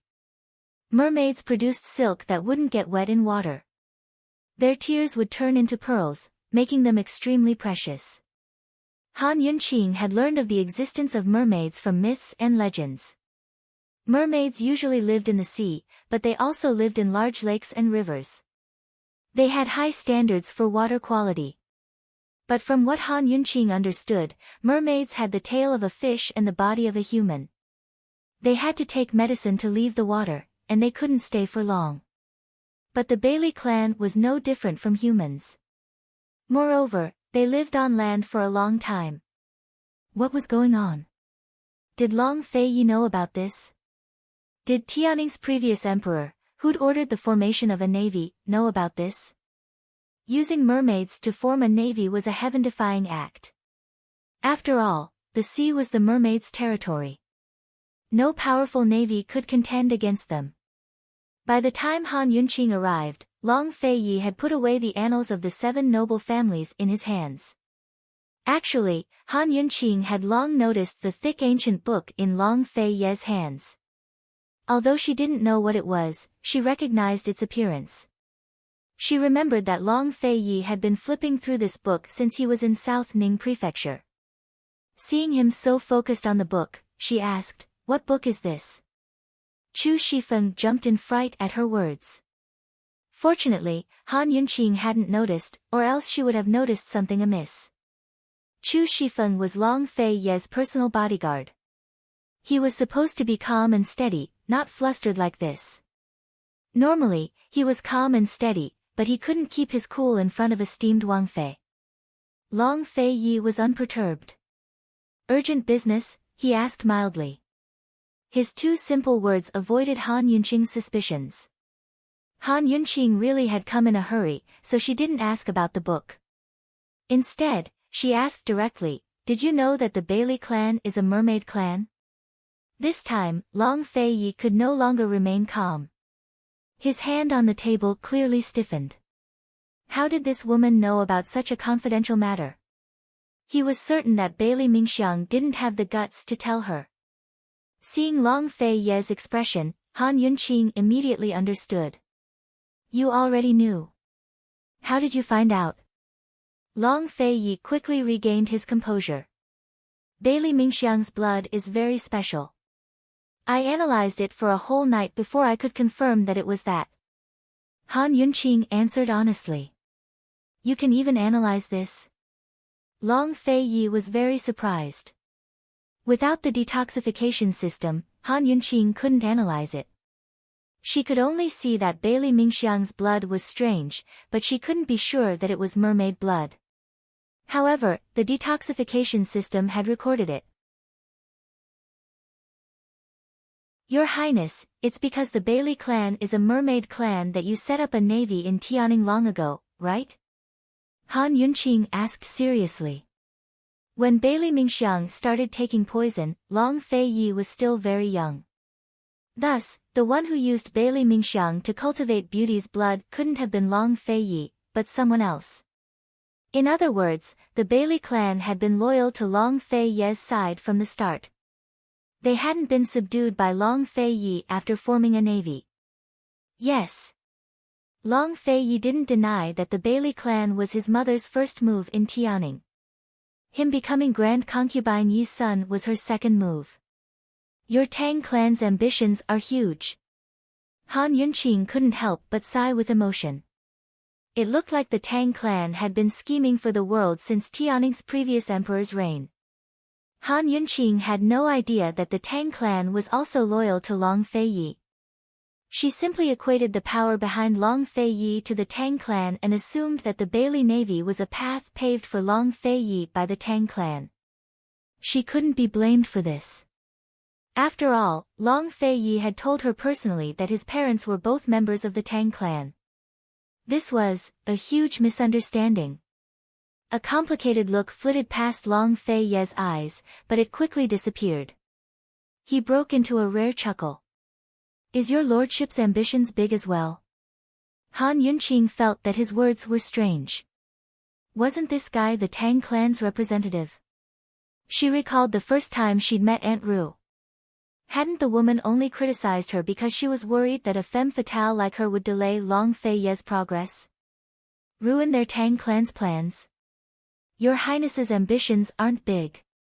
Perhaps the person sitting here today wouldn't be your Highness, but Tang Li instead, Han Yunqing teased. It didn't matter if it was a lie or a misunderstanding. In any case, Han Yunqing had misunderstood. Chu Shifeng grew uneasy at this, but Long Fei Yi had no intention of explaining himself. Instead, he asked, "The beauty's blood should be ready soon, right? Your Highness only cares about the beauty's blood and not the beauty's." Han Yunqing was still joking. Of course, the beauties were referring to Bailey Mingxiang. Long Fei Yi asked back seriously, "You want your lordship to care?" The two of them spoke ambiguously. This concern was not a concern for the other party, but there was clearly a hidden meaning behind their words. In the end, Han Yunqing grew serious. "Your Highness, Bailey Mingxiang has worked hard even if she didn't have any meritorious service. It wasn't easy for her to endure hardships since she was young." Although Han Yunqing had always claimed that she'd saved Bailey Mingxiang because she didn't want to harm the heavens with her poisons, she both pitied and admired Bailey Mingxiang. At the very least, she'd never heard Bailey Mingxiang complain about anything in her interactions with Bailey Mingxiang. When Long Fei Yi didn't speak, Han Yunqing added, Your Highness, if such a good girl dies like this, it'll be your Highness's loss. Anyone who wasn't in the know might assume that Bailey Mingxiang had some sort of relationship with Long Fei Yi. Long Fei Yi only wanted the beauty's blood. He didn't care about anything else. Forced by Han Yunqing, he could only ask mildly, Can't you save her? Has your Highness never cared whether the antidote was successfully concocted? Han Yunqing pursued. Even if it wasn't Bailey Mingxiang today, if it were any of Long Fei Ye's subordinates, be it a man or a woman, Han Yunqing would have the same thought. Wasn't Long Fei being too heartless and cruel with his indifference? Long Fei Yi had such an emotionless and cold personality. He was annoyed by Han Yunqing's relentless questioning. He said unhappily, It's not your business. Why should your lordship care so much? Han Yunqing was speechless. Long Fei Ye's words sounded so sweet, as if he was trying to curry favor with her. But his tone was serious and unhappy. Han Yunqing stood rooted to the spot, unsure of how to reply. Chu Shifeng's expression was one of disbelief. Who said His Highness Duke of Qin didn't know how to sweet-talk, be romantic, or confess? This wasn't the first time something like this had happened. Your Highness Duke of Qin, are you sure you're not doing this on purpose? Qin Wanru thought to herself. Han Yunqing was a little embarrassed by his sweet words, but Long Fei Yi was full of himself. Fine, he was just being straightforward. Perhaps he didn't know how sweet his words sounded. He arched a brow at Han Yunqing and said, Just pretend you don't know about the mermaid clan. Don't mention it to the Bailey clan either. Understood, Han Yunqing knew what to do. Just like that, the two of them forgot about Bailey Mingxiang. Han Yunqing asked curiously, Your Highness, how can the mermaid clan stay on the water for so long?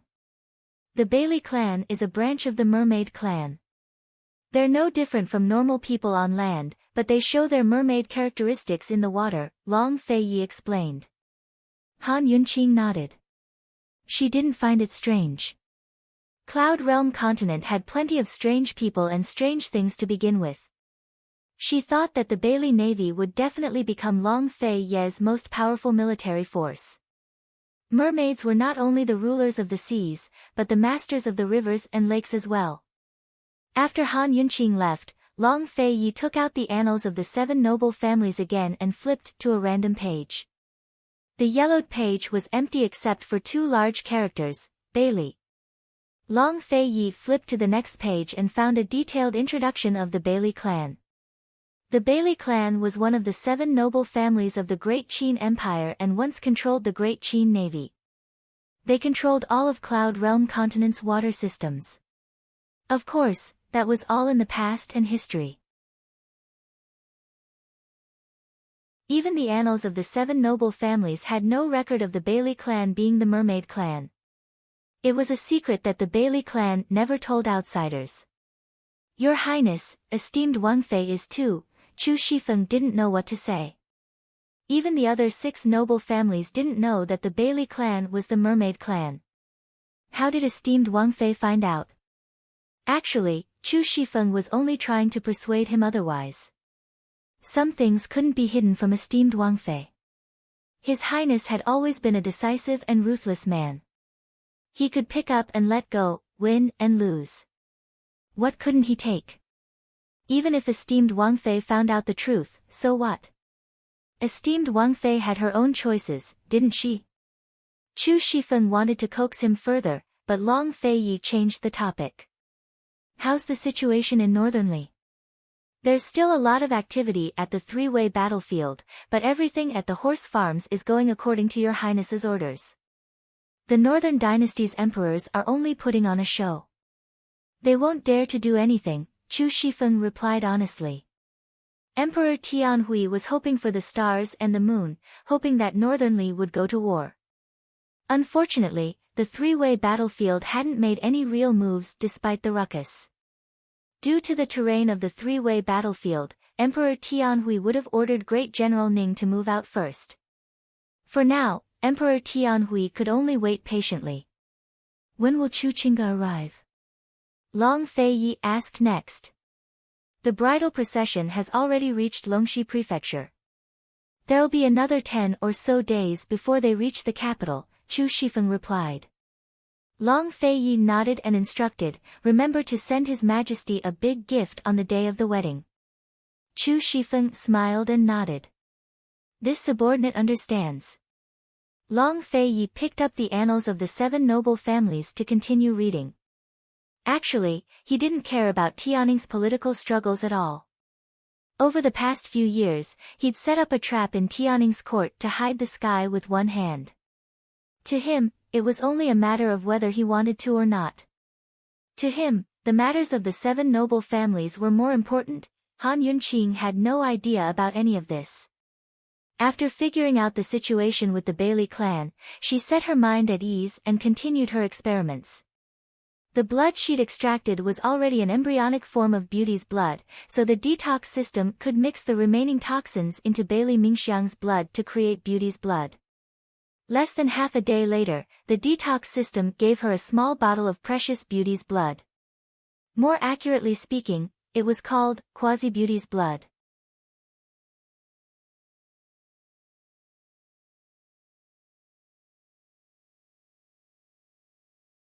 The little thing pitifully whimpered a few times. Taking advantage of the fact that Han Yunqing hadn't flipped out yet, it hurriedly jumped onto the medicine cabinet shelf and hid there.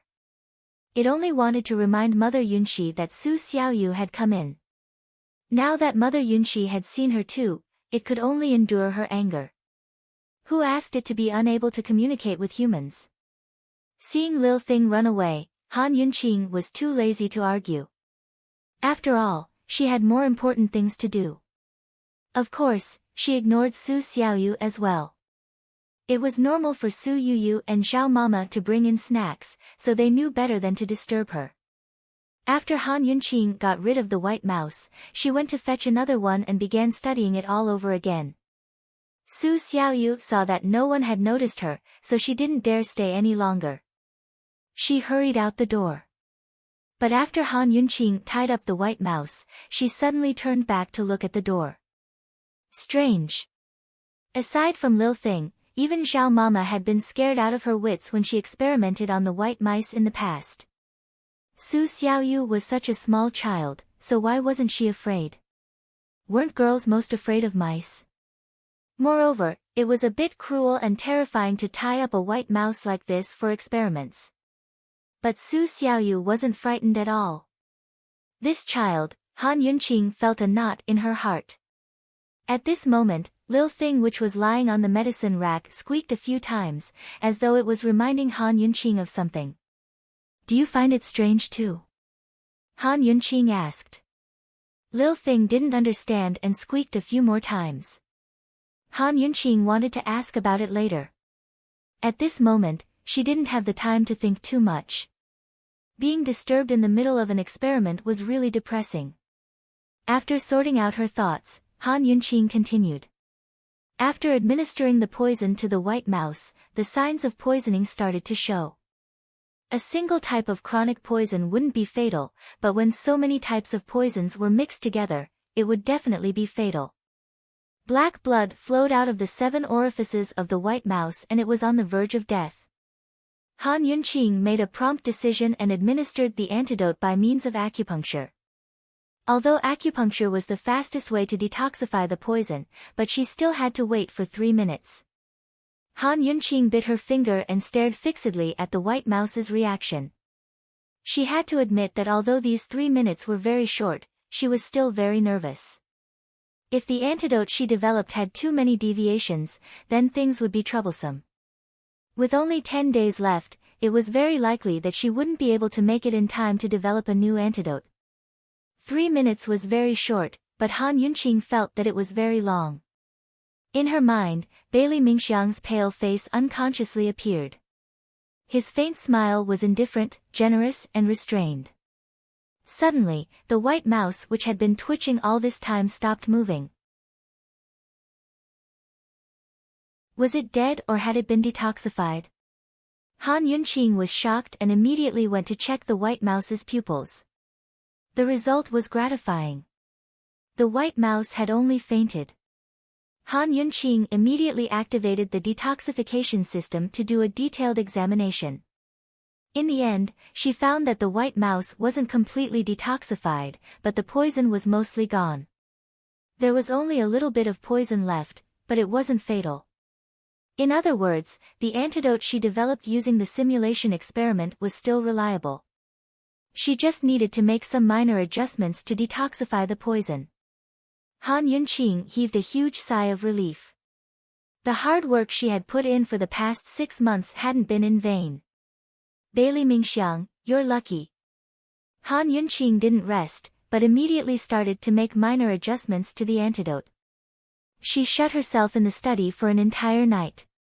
When the sun was about to rise, she finally developed the antidote that could completely detoxify the quasi-beauty's blood. Although it could only detoxify the quasi-beauty's blood, when the real beauty's blood was developed, this antidote only needed to be slightly adjusted and added 1 or 2 herbs. Han Yunqing, who was well versed in toxicology, was very confident in this. Everything went smoothly. Han Yunqing kept the antidote in a small sealed porcelain bottle and kept it close to her body. Only then did she go to open the door. After pulling an all-nighter, she was tired. Unexpectedly, just as she was about to go upstairs, a black shadow flew in from outside the door without any warning. Assassin? Someone, come! Han Yunqing's first reaction was to shout. However, none of the hidden guards in the surroundings dared to move. Granny Zhao and Su Xiaoyu also rushed over, but they didn't dare to move. Because, this black-clothed man was none other than their master, Long Feiyi. Long Feiyi grabbed Han Yunqing's waist and hurriedly left. Using his qinggong, he left the Duke of Qin's residence in a short while. After Han Yunqing saw Long Feiyi clearly, she was confused. What are you doing? Something happened to Bailey Mingxiang. Long Feiyi was very anxious. Han Yunqing had never seen him so anxious about anyone since they met. If she didn't know the truth about the beauty's blood, Han Yunqing would probably be overflowing with jealousy. What happened? She was fine when I went to see her yesterday. Han Yunqing was also anxious. She suddenly bled from her 7 orifices and fell unconscious. The poison doctor in the residence said that the poison acted up early. As Long Feiyi spoke, he sped towards the Bailey army's residence. If anything happened to Bailey Mingxiang, then all their efforts over the past decade would have been for naught. Moreover, it'd be harder than ascending to the heavens to find another person with Bailey Mingxiang's unique constitution. How could he not be anxious? By the time Long Feiyi arrived at the Bailey army's residence with Han Yunqing, Bailey Mingxiang's pulse had already begun to weaken and her life was in danger. Aside from General Bailey, there were poison doctors in the bedroom. They were all anxious, but they weren't worried about the weak woman's life. They were worried about the beauty's blood in her body. Bailey Mingxiang lay on the bed with her eyes closed. Her face was frighteningly pale, and no one helped her wipe away the blood that flowed out of her 7 orifices. Seeing this scene, Han Yunqing's heart strangely felt stifled. She was so uncomfortable that she couldn't speak. However, she quickly restrained her emotions and entered a state of mind. All of you, leave, she said indifferently. Esteemed Wang Fei, Miss Mingxiang's, the poison doctors didn't leave. Instead, they stepped forward to explain the situation. No matter what, they could still help. Who knew that Han Yunqing's voice would turn cold? Leave. Not to mention the poison doctors, even a military general like General Bailey was intimidated by Han Yunqing's icy aura. When this woman became serious, she could compete with His Highness Duke of Qin. How could the poison doctors dare to waste words? They all tactfully retreated, leaving only Long Feiyi and General Bailey. You all should leave as well. As Han Yunqing spoke, she took out a handkerchief to wipe Bailey Mingxiang's face. She looked calm and unhurried, but she had already activated the detoxification system to scan and analyze the situation. It wasn't that she was cold-blooded, but that the more urgent the situation was, the more she needed to remain calm. She couldn't afford to make the slightest mistake. General Bailey had heard of Han Yunqing's formidable poison skills for quite some time. He thought that His Highness Duke of Qin probably wouldn't go out, so he wanted to take this opportunity to see for himself. But who knew that Long Fei Yi would turn around and leave without another word? General Bailey had no choice but to follow him out and personally close the door. Han Yunqing couldn't understand why General Bailey would be so cold-blooded. The person lying on the bed was his own daughter. Were the powerful mermaids so loyal to Long Fei Yi that they would be proud to give their lives for him? What reason did the Tang sect have for the mermaids to be so loyal and devoted to him? Of course, Han Yunqing wouldn't think about these questions at this critical juncture. She had to ensure that she was highly focused and had enough energy to allow the detoxification system to perform its inspection and analysis. While paying attention to Bailey Mingxiang's pulse, Han Yunqing analyzed the situation. Not long after, she came to an inconceivable conclusion. The beauty's blood had been cultivated, and the poison had taken effect. Han Yunqing almost couldn't believe the detoxification system's results. The frequency of the poison she had arranged for Bailey Mingxiang to take had already reached the bottom line. She hadn't expected that Bailey Mingxiang would take the initiative to speed up at the last moment. The poison that was supposed to take more than 10 days to finish was finished in just a few days. This woman's body could actually withstand it. Han Yunqing was shocked, but it didn't affect her state of mind. She promptly took out the beauty's blood and compared it with the quasi-beauty's blood from before. Who knew that the results would be?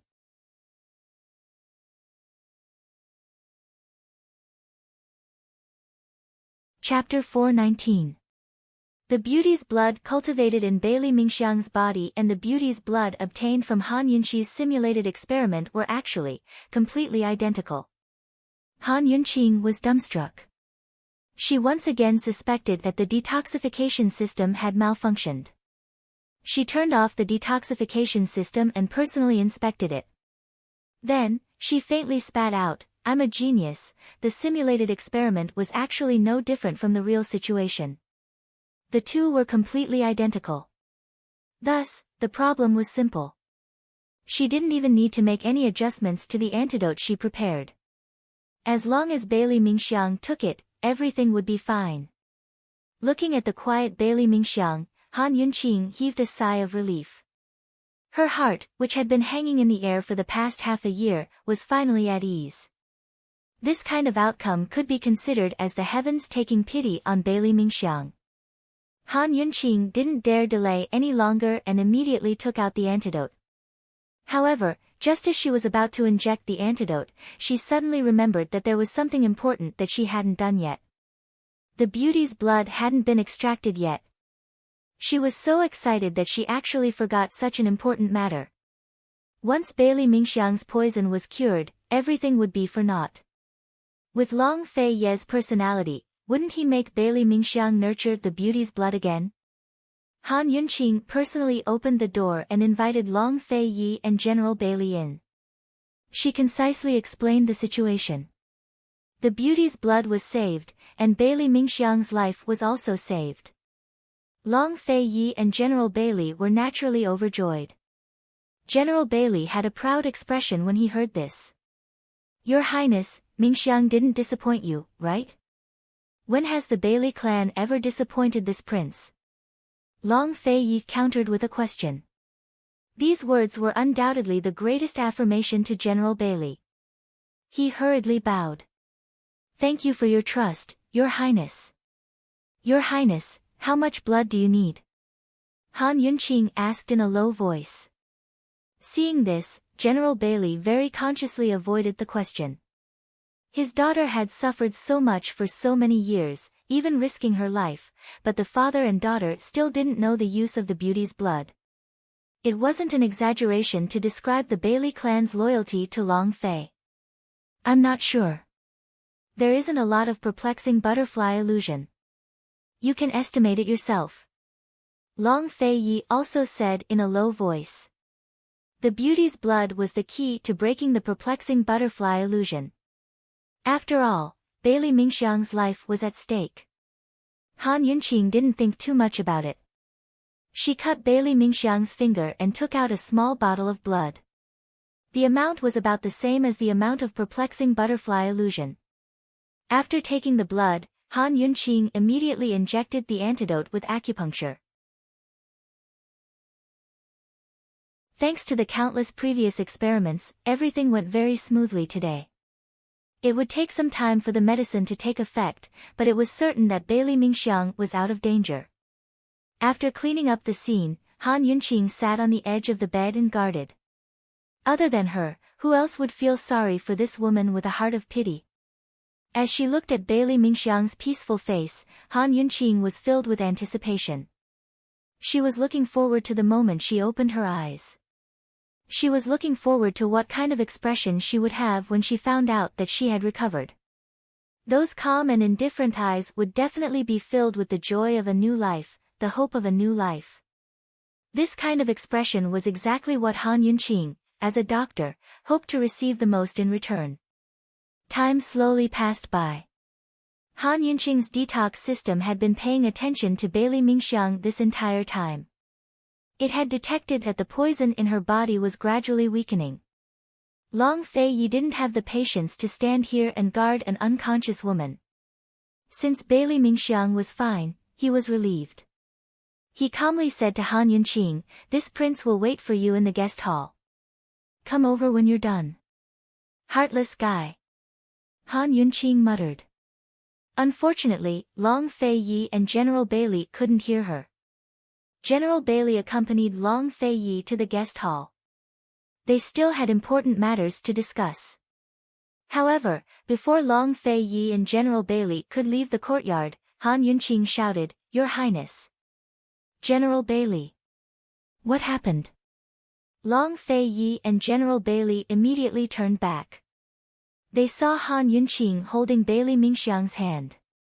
Her face was pale and she looked extremely frightened. Bailey Mingxiang's hand was the hand that had just taken her blood. The white gauze that was wrapped around her wound had fallen to the ground. It had already been dyed red, and fresh blood was dripping from her fingers. "What's going on?" General Bailey exclaimed. "There's a problem with her blood coagulation technique. The blood can't be stopped." Han Yunqing's voice was trembling. She had only discovered this when she was holding Bailey Mingxiang's hand. The wound on Bailey Mingxiang's hand was very small to begin with. Furthermore, she had bandaged it and applied medicine, so it definitely wouldn't bleed anymore. She untied the gauze and carefully examined it. Only then did she discover that there was a problem. The so-called blood coagulation function was the ability of platelets to stop bleeding. Platelets would be stimulated by activating factors in the injured area. Platelets would gather and form platelet clots, which would play an elementary role in stopping bleeding. Han Yunqing used the detoxification system's blood detection function and quickly determined that Bailey Mingxiang's platelets were rapidly decreasing. One had to know that low platelets would cause spontaneous bleeding. Even if the wound wasn't bleeding, there would be bleeding under the skin, bleeding from the gums, nosebleeds, and other symptoms. In serious cases, there would also be internal bleeding, cranial bleeding, and life-threatening bleeding. Bailey Mingxiang's platelets were constantly decreasing. If this continued, it would definitely cause a serious shortage of platelets. Not to mention that Bailey Mingxiang was still weak and couldn't afford to bleed. Even if it was a normal person, it would still be very dangerous. Han Yunqing didn't know why there would be such sequelae after detoxification, but she roughly guessed that it had something to do with Bailey Mingxiang's high frequency of taking poison. Her constitution was special, and so was the beauty's blood. It was hard to predict the side effects, and it was hard to explain the reason behind it. In such a situation, it was unrealistic to investigate the complicated cause of the disease. It might not even be possible to find out. In a situation where time was tight, she could only treat the disease as it was. It was precisely this, treat the disease as it was, that made the usually calm Han Yunqing's voice tremble as she spoke. In such an urgent situation, there were only a few treatment methods. The first was plasma exchange therapy, the second was hormone therapy, the third was splenectomy, and the fourth was emergency treatment of blood products. Although there were many methods, they were all modern Western treatments. What would Han Yunqing do if she only had the detoxification system? Blood coagulation function? General Bailey didn't understand. At this moment, he was also burning with anxiety. Previously, he had predicted that Bailey Mingxiang would die after cultivating the beauty's blood. As a father, General Bailey's heart had already given up. He didn't care about his daughter's life and death. As long as she could represent the Bailey family and be loyal to His Highness, it was fine. But now, Han Yunqing gave him hope. He had already saved Bailey Mingxiang's life, but now General Bailey's tough heart had just softened. How could he face such a cruel reality? Who couldn't stand the difference between having hope and being immediately disappointed? It's a blood deficiency. A serious blood deficiency. In Han Yunqing's impression, this kind of situation could be called a blood deficiency in traditional Chinese medicine. Then what should we do? General Bailey said anxiously. Hurry up and find the residence's doctor. Han Yunqing was very decisive. Although Bailey Mingxiang's illness was so sudden that traditional Chinese medicine's slow treatment method might not be able to help, this was their only chance. Han Yunqing's detoxification system had been constantly monitoring Bailey Mingxiang's condition. While they were talking, the blood platelet count in Bailey Mingxiang's body decreased a little. Soon, Bailey Mingxiang's personal doctor arrived. He also confirmed that it was a blood deficiency. However, the illness was too severe and deteriorating quickly. He was also powerless to do anything. Find Gu Beiyue. Han Yunqing made a prompt decision. She couldn't bear to watch a young life disappear just like that. She also couldn't bear to see the results of her hard work for more than half a year go up in smoke. No matter what, as long as Bailey Mingxiang was still breathing, she had to save him. Someone, go to the palace and invite Imperial Physician Gu. Tell him that Miss Mingxiang is sick again. Han Yunqing anxiously ordered. However, the servants outside the room didn't move. Inside the room, General Bailey glanced at Long Fei Yi with a complicated gaze. At this time, Han Yunqing remembered that Bailey Mingxiang's body was special, and his blood was also special. This illness involved blood, so it wouldn't be good to let outsiders see it, right? After all, any doctor could see the abnormality in the blood. However, this was a human life.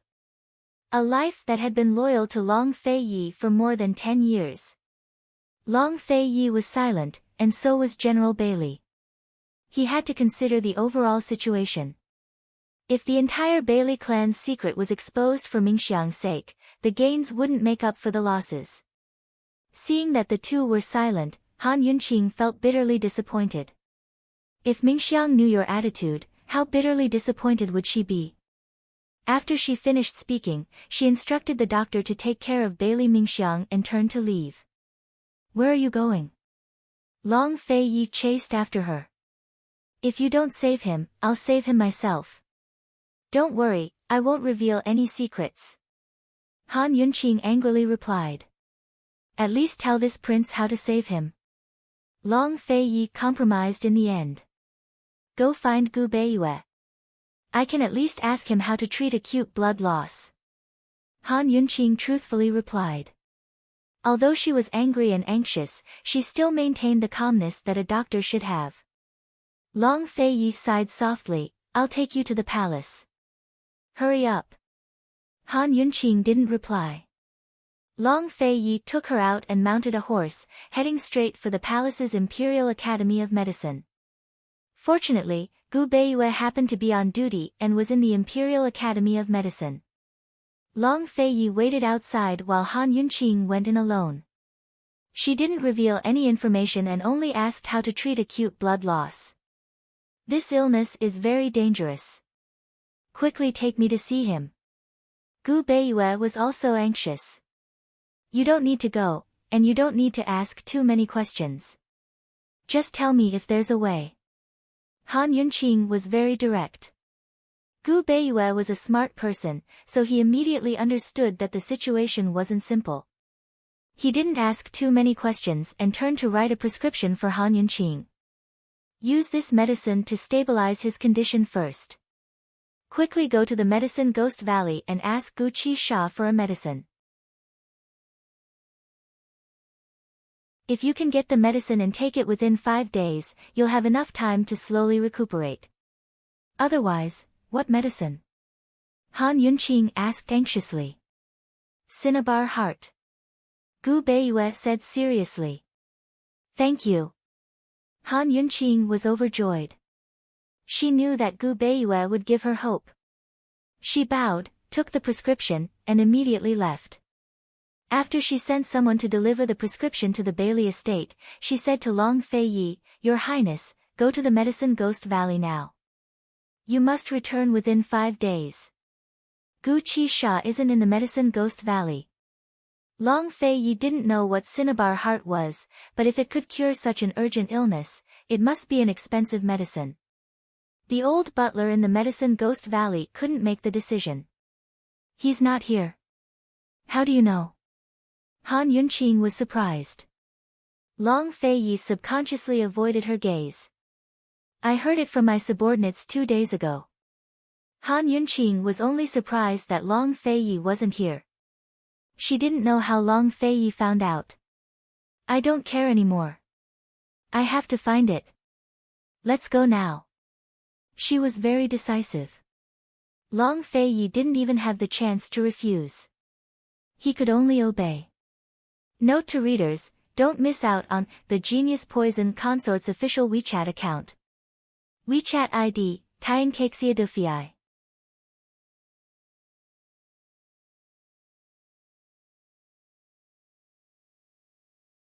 Chapter 420.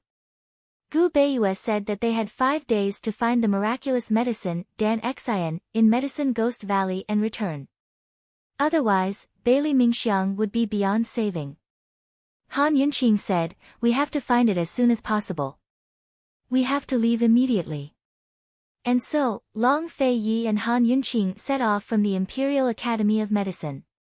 After exhausting themselves to the point that they had to run 2 horses, they silently expended their internal energy and spent an entire day using Qinggong to hasten their journey. Finally, they arrived at Medicine Ghost Valley 2 days later at night. This single trip took them about 2.5 days. This was already the fastest they could go. No matter how fast they went back, they couldn't exceed this amount of time. In other words, if they wanted to return within 5 days, they could only stay in Medicine Ghost Valley for 2 to 4 hours. Han Yunqing had only come to Medicine Ghost Valley twice, both times to ask for medicine. The most recent time was to ask for medicine for the plague. Gu Qisha wasn't in the valley at the time, so it was the old steward who received them. Medicine Ghost Valley was the same as always. The courtyard outside was filled with people begging for medicine. Unfortunately, the courtyard gates were tightly shut. Han Yunqing looked at the people kneeling outside, especially the elderly and children. She couldn't help but curse Gu Qisha for being scum. He was the scum of the medical world. He was an evil person. Even those profiteers who specialized in inflating the prices of medicinal ingredients were kinder than Gu Qisha. At least they could still buy the medicinal ingredients they had. Gu Qisha's medicinal ingredients were bought and sold based on his mood. Even if you had money, you couldn't buy them. This kind of person, the heavens really wasted their talent in medicine. When they arrived at the courtyard gates, the 2 of them reported their names and the old steward personally came to receive them. Your Highness Duke of Qin, a few days ago Chu, before the old steward could finish speaking, Long Fei Yi immediately cut him off. I'm here for an urgent matter. Let's cut the crap. This prince wants a medicine called Dan Xian. Name your price. Dan Xian. The old steward pretended to be troubled. Stop pretending. Medicine Ghost Valley definitely has it. Han Yunqing said cold.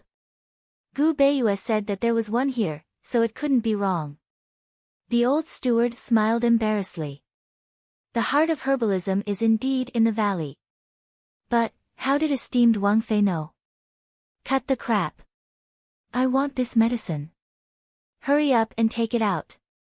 Han Yunqing knew that she was very domineering, but in order to save people, she was so domineering. Before coming here, she had already prepared herself to search the valley. After all, she didn't have a good impression of Gu Qi Sha, and the man beside her also had the ability to search the valley. A cunning look flashed in the old steward's eyes as he helplessly said, "Esteemed Wang Fei, you may not know this, but the pill heart is personally kept by His Excellency Pill Fiend. However, His Excellency Pill Fiend is not in the valley. Find His Excellency Pill Fiend immediately, or let us search for him. Do as you see fit." Han Yunqing said harshly. The old steward looked as if he didn't know what to do with Han Yunqing. He cast a pleading look at Long Fei Yi. "Your Highness Duke of Qin, you should know that His Excellency has made an appointment with you on the 15th of next month." The old steward was clearly doing this on purpose. He spoke so quickly that even Long Fei Yi couldn't interrupt him. Han Yunqing was puzzled. She turned to look at Long Fei Yi. "You have an appointment with him?" Long Fei Yi gave an indifferent grunt in response. He didn't explain much, but instead asked the old steward, "You mean to say that Gu Qi Sha won't be back for a while?" The meaning behind his words was clear: if Gu Qi Sha doesn't come back, we'll have to search the valley. The old steward inadvertently glanced at the door and replied helplessly, "Your Highness Duke of Qin, esteemed Wang Fei, it's not that Medicine Ghost Valley doesn't want to give you face, but you've come too quickly. Why don't you stay here and wait while this one does his best to find His Excellency Pill Fiend? Where's the medicine storage room?" Han Yunqing didn't beat around the bush. The old steward's mouth twitched. Esteemed Wang Fei is even more domineering than His Highness Duke of Qin. The old steward didn't answer. Instead, he glanced at the door again. It was at this moment that a strange laughter rang out. "Long time no see, Qin Wang Fei." Han Yunqing immediately recognized this strange laughter. It belonged to Gu Qi Sha. She looked in the direction of the voice and saw Gu Qi Sha, dressed in all black, gliding in through the door. He only landed on the ground when he entered the room, revealing his boots. His ghastly appearance would frighten any young girl. However, Han Yunqing wasn't a young girl. She stretched out her hand in front of Gu Qi Sha. "I want the essence of cinnabar." Gu Qi Sha wasn't in a hurry. He leisurely sat down and looked at Han Yunqing with interest. His sharp eyes were filled with joy, and his smile seemed to overflow. Anyone who was paying attention would be able to tell that this guy was especially happy at this moment. The look in his eyes made Long Fei Yi very unhappy. Chu Shifeng had just been told a few days ago that this guy wasn't in Medicine Ghost Valley. Why was he here today? Long Fei only looked at Gu Qi Sha coldly without batting an eyelid. "I'm in a hurry to save someone. Are you giving it to me or not?" Han Yunqing asked seriously. Gu Qi Sha pretended not to understand. "Lass, what did you say just then? What do you want?" "Essence of cinnabar, I want the essence of cinnabar," Han Yunqing said loudly. "Oh, you want this excellency's essence of cinnabar?" Gu Qi Sha murmured to himself. Under his black robes, he was currently clutching his hand over his heart. Unfortunately, no one saw. "What did you say?" Gu Qi Sha had spoken too quietly for Han Yunqing to hear clearly. Gu Qi Sha laughed. "Lass, you said last time that if we met again, you'd tell me where the wall-hitting ghost was." Of course Han Yunqing remembered. She'd whetted Gu Qi Sha's appetite the first time she'd come to Medicine Ghost Valley to find a way out for herself. "Give me the essence of cinnabar and I'll tell you right away," Han Yunqing said seriously. No. You tell me first. Guqi Sha seemed to be in a rush on purpose. It'd take time to search the area, but since this guy was here, she might as well deal with him directly. Han Yunqing kept her cool and said patiently, if I tell you first, you'll give me the essence of cinnabar? She assumed that Guqi Sha would seize the chance to make things difficult for her and raise other conditions. She was even prepared to concede unconditionally, but Guqi Sha simply nodded his head. Of course. You said it. You can't go back on your word. Han Yunqing didn't dare to believe him. Guqi Sha suddenly chuckled meaningfully. Esteemed Wang Fei, His Highness Duke of Qin is here. How could old man go back on his word? He made it sound as if he was afraid of Long Fei Yi. Han Yunqing didn't know that Guqi Sha and Long Fei Yi had fought before. However, in her opinion, Guqi Sha was indeed afraid of Long Fei Yi. How could His Excellency Pill Fiend go back on his word? Han Yunqing said first, before giving Guqi Sha an answer. The wall-hitting ghost was right on top of your roof. I saw it when I came in. Guqi Sha stretched out his bony hands and clapped them loudly. You're amazing, lass. Old man likes it. Han Yunqing was about to speak when Guqi Sha suddenly pulled out a brocade box from his sleeve. Lass, this is the essence of herbalism. Although they had agreed to it, Han Yunqing still felt that Guqi Sha was being too kind this time. She almost couldn't believe it. When the brocade box was opened, there was a blood-red pill lying inside. Guqi Sha handed the pill to Han Yunqing and smiled. Lass, I'm giving you my entire essence of herbalism. Han Yunqing felt uncomfortable when she heard those words, so she didn't take it. The usually calm Long Fei Yi couldn't keep his cool. He suddenly snatched the essence of herbalism from Guqi Sha and coldly said, it's for saving others. She doesn't need it. A disdainful smile flitted across Guqi Sha's eyes. Your Highness Duke of Qin, I'll definitely give you an answer on the 15th of next month. Long Fei Yi glanced at him, then left with Han Yunqing. Han Yunqing had just found out that Long Fei Yi had an appointment with Guqi Sha. Now that she had the essence of herbalism, it was more important for her to hurry back and save Guqi Sha.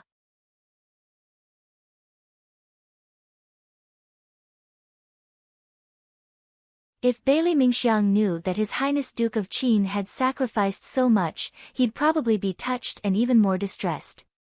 By the time Han Yunqing and Long Fei Yi arrived at the Bailey estate, it was the 5th night. Time was of the essence. Fortunately, Han Yunqing was quick-witted. She'd already placed the essence into the detoxification system in her detoxification space. She'd processed it, boiled it, dried it, and ground it into a powder that could be brewed. As soon as she entered the room and listened to the doctor's report on the situation over the past 5 days, she sent everyone out. Then, she took out the powder from the detoxification system and brewed it. She personally fed it to Bailey Mingxiang. After feeding him the medicine, she finally sighed in relief. She sat down and activated the detoxification system to check Bailey Mingxiang's blood. However, as she sat there, she suddenly fainted and slowly fell onto Bailey Mingxiang's body.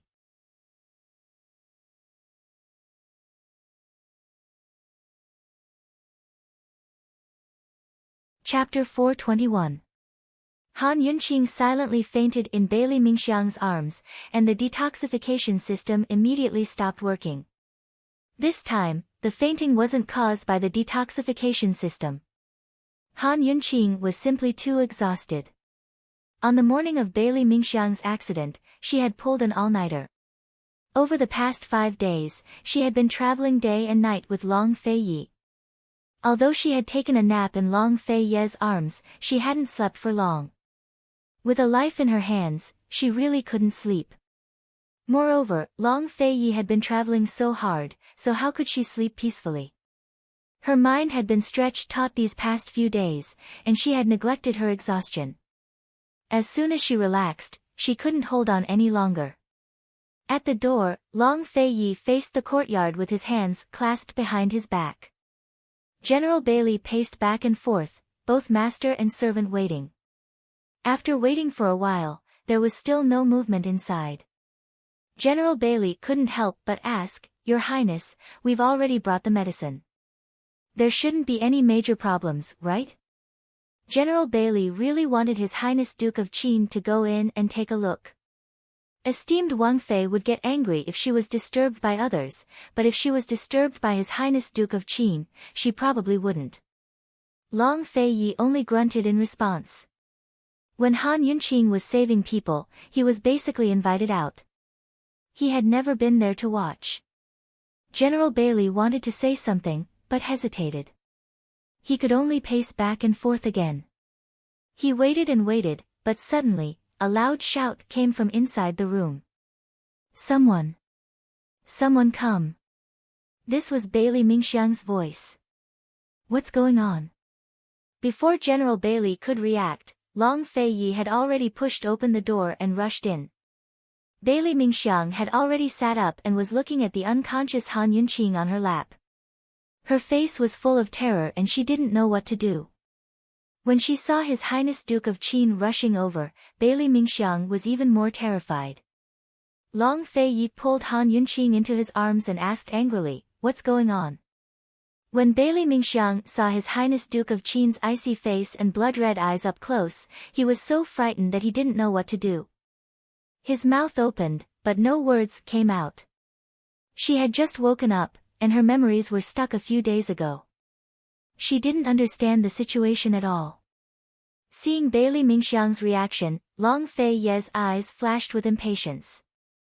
He roared, "Bailey Yuanlong, get a doctor." General Bailey had just arrived at the door when he saw the scene in the room and was frightened. He thought that something had happened to his daughter, but he never thought that something had happened to the Princess Consort. Fortunately, the doctor was nearby and quickly came over. The physician in the estate was already in awe of His Highness Duke of Qin. When he entered and saw His Highness Duke of Qin's cold and murderous face, his legs went weak. He took a few deep breaths before he dared to take his pulse. The room was silent. Bailey Mingxiang had already calmed down. Although she didn't know what had happened, she knew that esteemed Wang Fei must have come to save her. After the physician took Han Yunqing's pulse and confirmed her condition, he finally relaxed. "Don't worry, Your Highness. Esteemed Wang Fei just fell asleep because she was too tired. She'll wake up when she's had enough sleep. She'll be fine after resting for a while." Fortunately, it was a small matter. If it had been something serious, the physician was worried that he would have been kicked out. That was because His Highness Duke of Qin's expression was really, really ugly. Long Fei Ye's thin lips were tightly pursed. Even the lines at the corners of his mouth were cold and solemn. He carried Han Yunqing and prepared to leave. At this time, General Bailey hurriedly said, "Mingxiang, hurry and thank His Highness and esteemed Wang Fei. If it weren't for His Highness and esteemed Wang Fei traveling day and night for 5 days and 5 nights to find medicine, your little life would have been long gone." 5 days and 5 nights, traveling day and night. His Highness also went.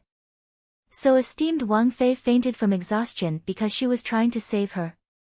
So His Highness Duke of Qin's bloodshot eyes were also because of her exhaustion. Bailey Mingxiang's heart tightened. Ignoring her weak body, she hurriedly got off the bed and knelt on the cold floor to kowtow. "Thank you, Your Highness Duke of Qin. Thank you, esteemed Wang Fei, for saving my life."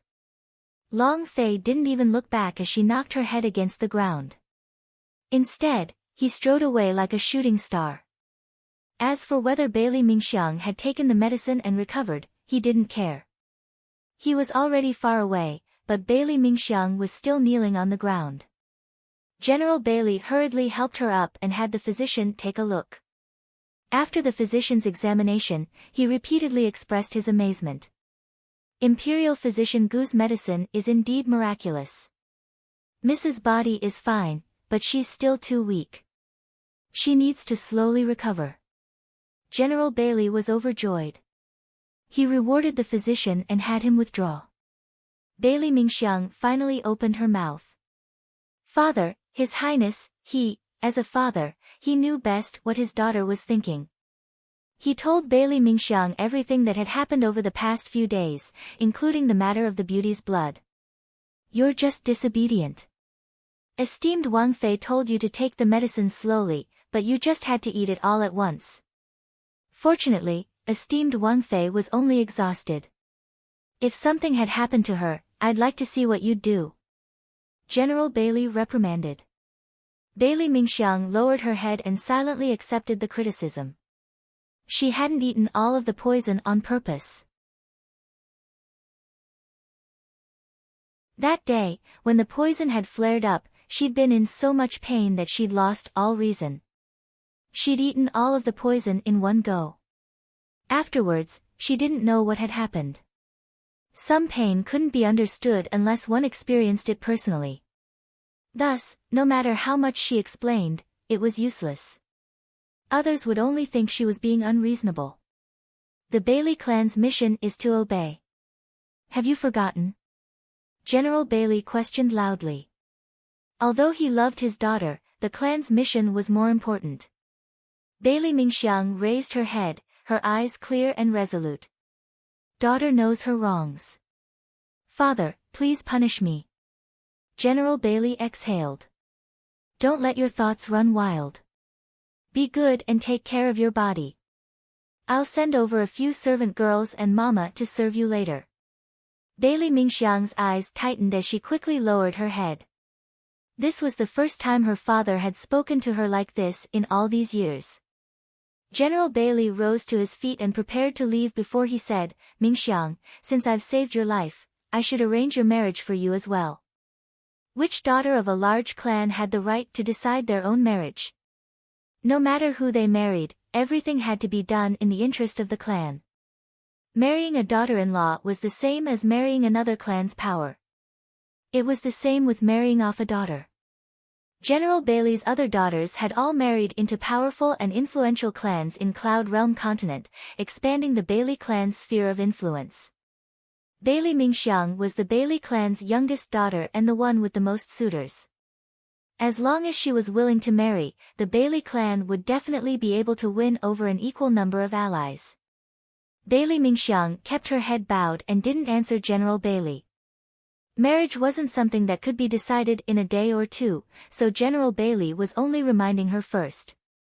Then he left. At the Duke of Qin's estate, Long Fei Yi had summoned Gu Beiyue as soon as he returned. Although Gu Beiyue was on his guard, only Gu Beiyue's medical skills earned his trust in the capital city. With Gu Beiyue's medical skills, he didn't even need to take Han Yunqing's pulse to know what was wrong with her. Moreover, he didn't only take her pulse seriously, but also did a few small tests to ascertain that Han Yunqing was simply exhausted. Knitting his brows, he said, Your Highness, esteemed Wang Fei fainted from exhaustion. She's too tired. When will she wake up? Long Fei Yi asked coldly. That's hard to say. Gu Beiyue's expression was serious. Your Highness, if she fainted from exhaustion, she'll wake up in a day or two at best. In severe cases, what? Long Fei Yi grew anxious. Gu Beiyue withdrew and bowed with his hands clasped in front. In severe cases, she'll never wake up.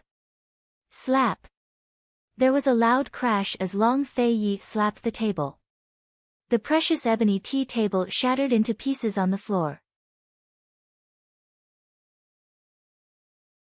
Zhao Mama and Su Xiaoyu were both frightened to death.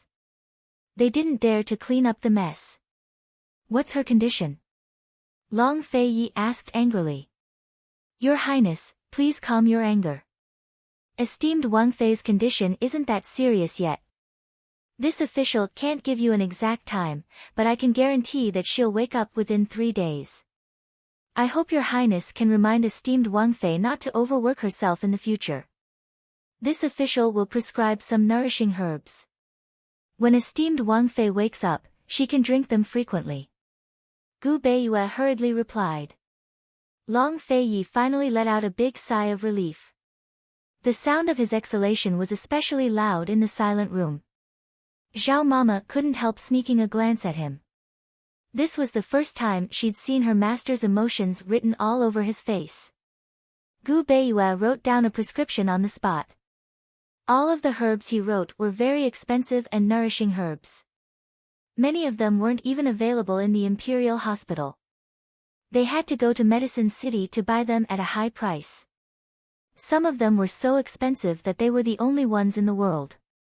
For example, there was a 1,000-year-old snow lotus, a 2,000-year-old lingji, and a 3-year-old Cotinopsis ginseng.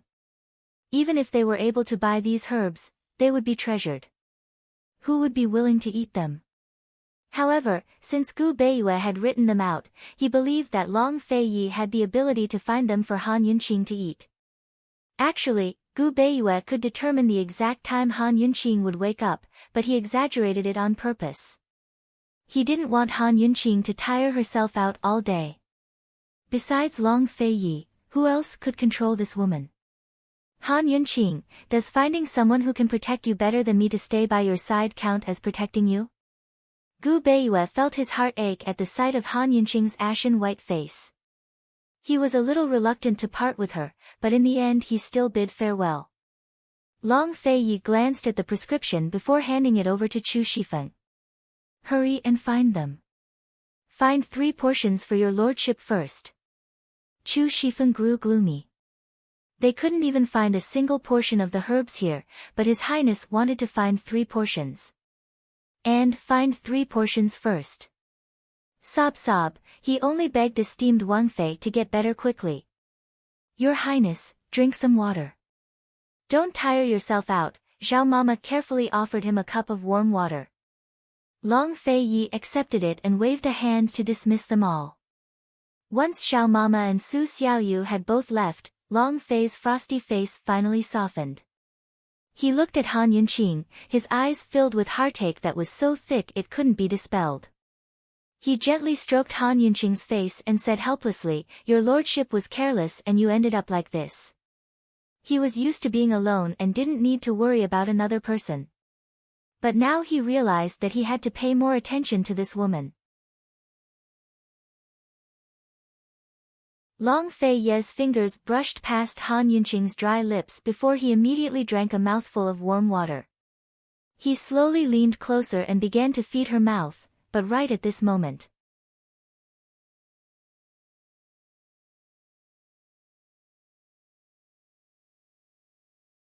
Chapter 422. Just as Long Fei Yi approached her with a mouthful of water in his mouth, Han Yunqing's eyes suddenly widened. Long Fei Yi did not expect this and almost choked on the water in his mouth. How did this woman wake up so quickly? Didn't Gu Beiyue say that she would wake up in at least a day or 2? Gu Beiyue wasn't exaggerating, but Han Yunqing was someone who couldn't keep her thoughts to herself. Even if she was so tired that she fainted, she would subconsciously feel uneasy until she finished her task. In fact, she was still very, very tired. Han Yunqing looked at Long Fei Yi in front of her in confusion, then looked around and asked anxiously, "Why am I here? How's Bailey Mingxiang?" Long Fei Yi didn't back away. Instead, he placed his hands on either side of her and leaned against her body. Cold as he looked down at her and said sternly, "Take care of yourself first." His sudden outburst gave Han Yunqing a fright. What was he being so fierce about? "Can't you tell me if you're tired?" Long Fei Yi asked angrily. Han Yunqing roughly knew what was going on. She must have collapsed from exhaustion. She could feel that the detoxification system seemed to have lost its power, and even its activation was very, very slow. However, this wasn't important. After all, it was a small matter. She asked again, "Your Highness, has Bailey Mingxiang recovered after taking the medicine?" Long Fei Ye's earlier unhappiness was only in his eyes, but now it was written all over his cold face. He threw 2 words at her, "Dead." What?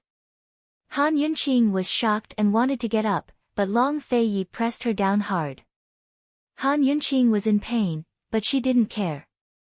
She asked in shock, how could this be? Was the medicine fake? She had already done her best. Even if she was so tired that she was about to collapse, she still held on until she was fed the medicine. How could this be? He's just a subordinate. Why are you so concerned about him? Long Feiyi asked. Han Yunqing shook her head in disbelief. Long Feiyi, aren't subordinates also human? How much had Bailey Mingxiang suffered in order to raise Beauty's blood? Even if there's no merit, there's still hard work. Aren't you afraid of losing people's hearts by being so heartless? Han Yunqing did not understand. Long Feiyi was able to win the hearts of the people by providing disaster relief. How could he be so heartless to his subordinates? Long Feiyi was stunned. He looked at Han Yunqing without saying anything. Ever since he was young, he had never understood what was called meritorious service or hard work. Whether it was his imperial mother, Aunt Ru, Tang Zijin, or even Bailey Yuanlong, they all told him that there was no such thing as merit or hard work, only honor. All the efforts and sacrifices made for the sake of that great cause were worthy of pride. He always remembered his imperial mother's words. For the sake of that great cause, you must also give up everything. You only need to keep your life. Han Yunqing could not accept the news of Bailey Mingxiang's death. She was agitated and filled with anger. Long Feiyi, I was the one who gave Bailey Mingxiang the poison. I don't want to be an executioner. I don't want to give her hope but not be able to save her. As she spoke, she was about to push Long Feiyi away, but Long Feiyi pressed her down again. His tone finally softened. She's not dead. What? Han Yunqing was shocked again. Her heart was beating wildly, and she almost couldn't breathe. What did you say? She's not dead. She can get out of bed now. She should be fine. Long Feiyi vaguely remembered that before he left, Bailey Mingxiang had gotten out of bed and knelt down to thank him. Han Yunqing grabbed Long Feiyi's hand and asked seriously, really? Long Feiyi was very impatient, but he still nodded. Han Yunqing exhaled in relief. Thank goodness, thank goodness. How's the situation now? I'll go take a look. But Long Feiyi's cold face turned completely gloomy. He was too lazy to waste words, but simply warned, why don't you try getting out of bed? Han Yunqing gave a start. Only then did she realize that she was being pressed down by a certain stern person. Currently, Lil Thing was hiding on the side, watching the ambiguous position of the two people on the bed for a long time. It couldn't understand what Mama Yunxi and Papa Long were saying, but felt that this position was something. Even it felt a little embarrassed. It was wrong to peep at other people's privacy, but this scene was so beautiful that it couldn't bear to look away. This position, combined with Long Feiyi's stormy gaze, convinced Han Yunqing to be obedient. As long as the medicine wasn't fake and Bailey Mingxiang's life was saved, then all that was left was to nurse her back to health. She could set her mind at ease. As for trying to get out of bed, she decided against it. Long Feiyi's gaze right now could kill. She admitted that she wasn't so noble. Compared to Bailey Mingxiang's life, she valued her own more.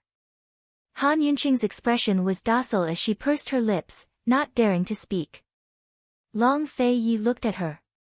No, it was more accurate to say that he was glaring at her. Actually, she didn't quite understand. She was just tired, so why was he being so fierce to her? Silence reigned in the room for a long time. Han Yunqing felt uncomfortable from being glared at, so she avoided Long Feiyi's gaze and asked mildly, Your Highness, can you bestow upon me a mouthful of water? I'm thirsty. Although Long Feiyi wasn't happy, he still brought the cup over immediately. When he saw Han Yunqing get up, he even helped her up.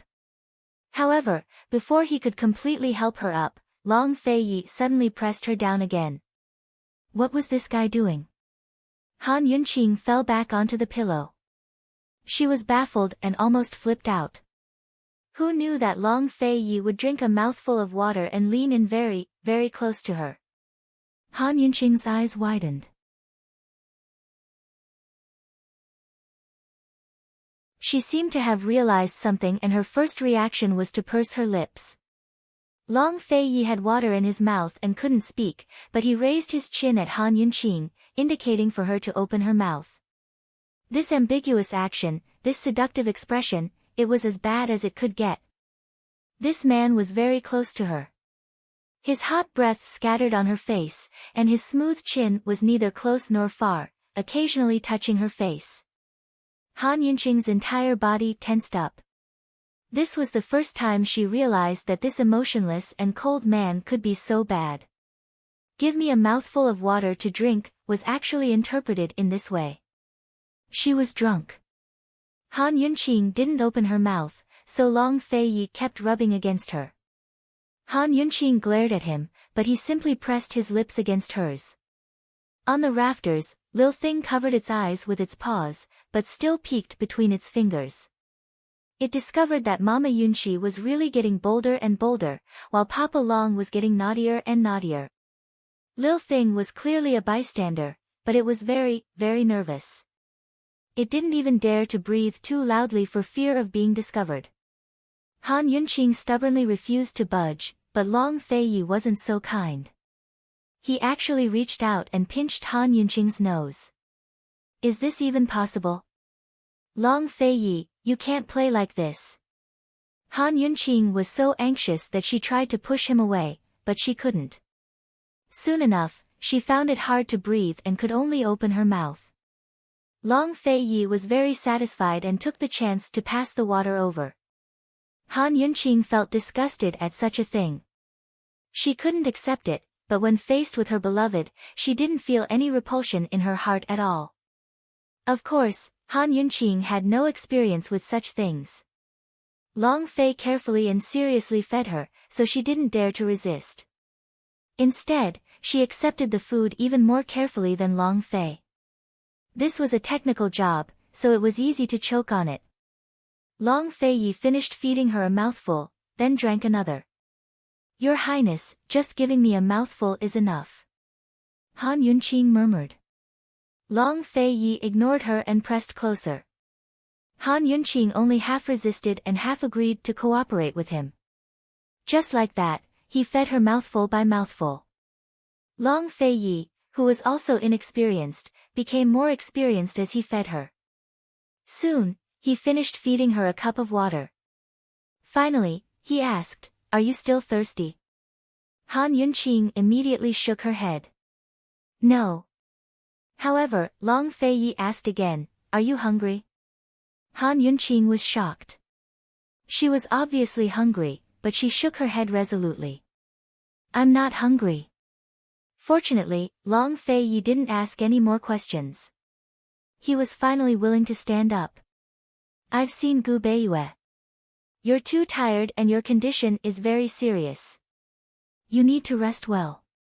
Gu Beiyue had already exaggerated Han Yunqing's condition, but who knew that Long Feiyi would exaggerate it again?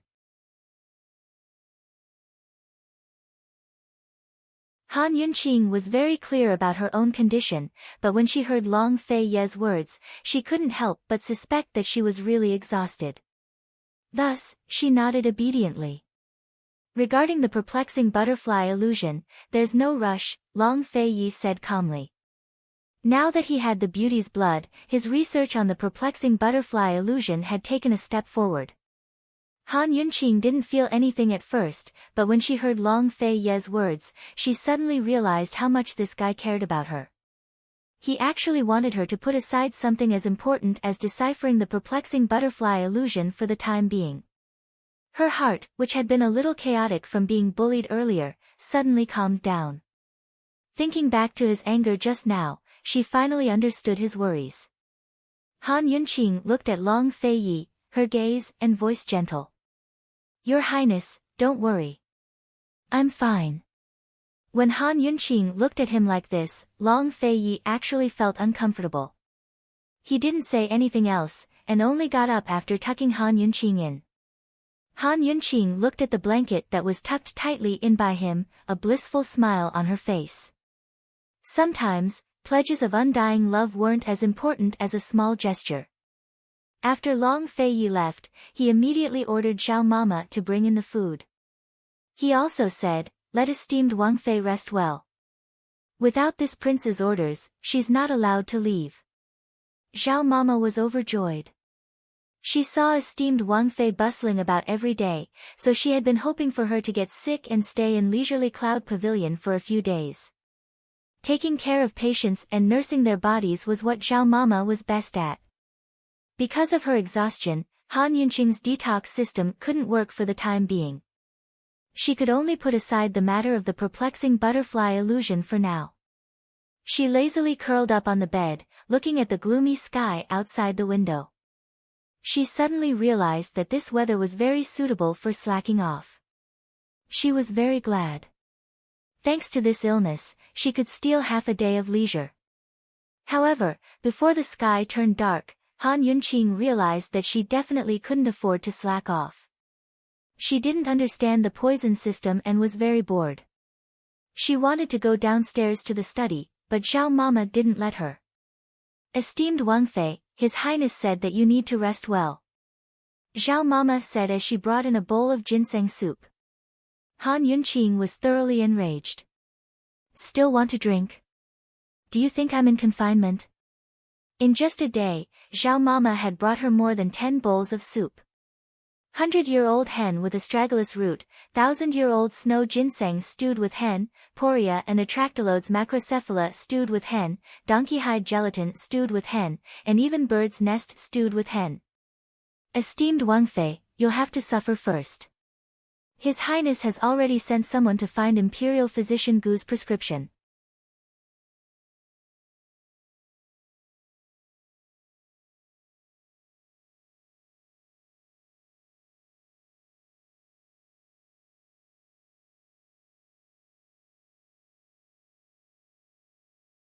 Actually, that white-clothed young master from the Shadow Clan might know something, but judging from his 2 answers, Han Yunqing didn't have much hope. She didn't like not being able to get what she wanted or ask what she wanted. If she couldn't get what she wanted, she wouldn't be able to take the initiative. She would always be under the control of others. "Let's not alert the enemy," Long Fei Yi said lightly. Han Yunqing understood what he meant. Muing Dong had imprisoned Mute Granny as if he was using her as bait to wait for something. Muing Dong didn't know much about their situation and was waiting for them to find him. Or maybe Muing Dong was also investigating Han Yunqing. Before they knew the situation, asking Muing Dong about Madame Tianxin's secret was the stupidest thing to do. "Your Highness, if Mute Granny is really gone, what should we do?" Han Yunqing was extremely helpless. Long Fei Yi was silent for a long time before asking, "Han Yunqing, is your background very important to you?" "It's not important. It's not important at all," Han Yunqing replied in her heart.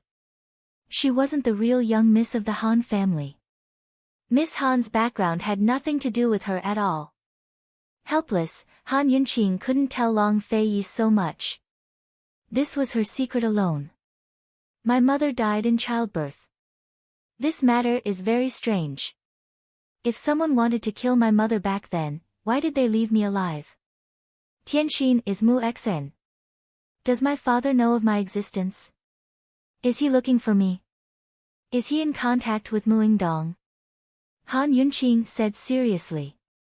If there really was a murderer, they wouldn't even let a pregnant woman go. There must be a deep hatred. If there was such a deep hatred, why did they let her go? Let the Han family go?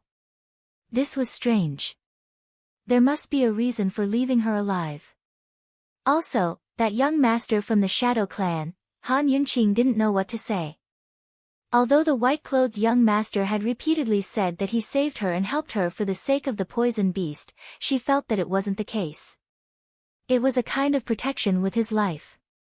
After hesitating for a moment, Han Yunqing said, "Your Highness, if I'm really the orphan of the Western Qin imperial family, does that mean my father is a member of the Western Qin imperial family? Does that white-clothed young master know my father?" To Han Yunqing, these things weren't important, but they were still important.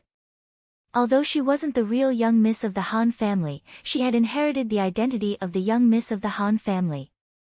These matters were still related to her. She could ignore the secret of her background, but the people who knew about it wouldn't let her go. The identity of the orphan of the Western Qin imperial family was so prominent. Many people wanted to use this identity to make an issue of it. Also, if her father was really still alive, was he thinking of reviving the country? The people from the Shadow clan had appeared. What about the other nobles? The orphan of the imperial family was proud and heavy. She carried too much on her shoulders and her hatred was too heavy. She couldn't be carefree and unrestrained. Han Yunqing hated this identity the most. Did Han Yunqing's words count as an answer to his question? Long Fei Yi said indifferently, "Let's see what Mu Yingdong and that white-clothed young master do." Han Yunqing nodded. If they couldn't pick up this clue about Mute Granny, then they could only wait and see. She thought that if she was really the orphan of the Western Qin imperial family, then there would be a day when someone would come knocking on her door. The two chatted and unknowingly, it was late at night. Granny Zhao came to deliver supper. Fortunately, it wasn't chicken soup this time. It was light dessert, Han Yunqing's favorite. Su Xiaoyu followed behind Granny Zhao. She was very quiet and didn't go up to serve. She had to admit that she was afraid of Long Fei Yi. She felt guilty standing in front of him for too long. If Granny Zhao hadn't asked her to help bring the dessert, she wouldn't have come up. After they went downstairs, Su Xiaoyu gossiped in a low voice, "Granny Zhao, it's so late. Is His Highness going to stay the night?" Granny Zhao shook her head. "No one knows what this master is thinking. Perhaps His Highness Duke of Qin really did stay, or perhaps he'd go out again later." "Granny Zhao, why hasn't His Highness Duke of Qin visited esteemed Wang Fei before?" Su Xiaoyu asked, feigning innocence. "How do you know?" Granny Zhao asked unhappily. "His Highness has only stayed the night once. He definitely didn't stay the night that time. They woke up really, really early." Su Xiaoyu said seriously. It was normal for wealthy nobles and imperial relatives to have many wives and concubines, so there were many courtyards in their residences. The head of the household usually had his own courtyard and wouldn't stay with a specific woman. He would only stay the night in his wife's courtyard when he felt like it. This was the same principle as how the emperor favored his imperial concubines. Logically speaking, Han Yunqing should also have her own courtyard in the Duke of Qin's residence. She had always stayed in Long Fei Ye's hibiscus courtyard, which was already a special case. Granny Zhao was unhappy. "You little girl, why are you so concerned? Isn't it all for esteemed Wang Fei's sake?" Su Xiaoyu said, feeling wronged. "Hurry up and get to work. Prepare the tea leaves and refreshments for tomorrow," Granny Zhao urged. Su Xiaoyu immediately retorted, "Esteemed Wang Fei is still recuperating. She won't get up early to make tea tomorrow.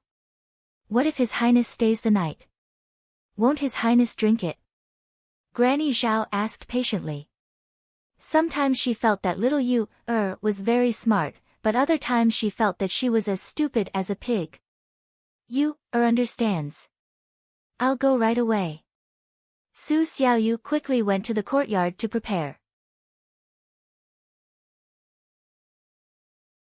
There was a small stove placed next to the tea table in the courtyard a few days ago. It was the stove she had mentioned before. Su Xiaoyu quickly prepared everything. She didn't do anything. She wasn't stupid enough to do anything in front of Long Fei Yi, and she definitely wasn't stupid enough to leave any evidence. She raised her head to look at the loft and sneered in her heart, "Your Highness Duke of Qin, if you visit Han Yunqing, perhaps you can save her from a physical disaster."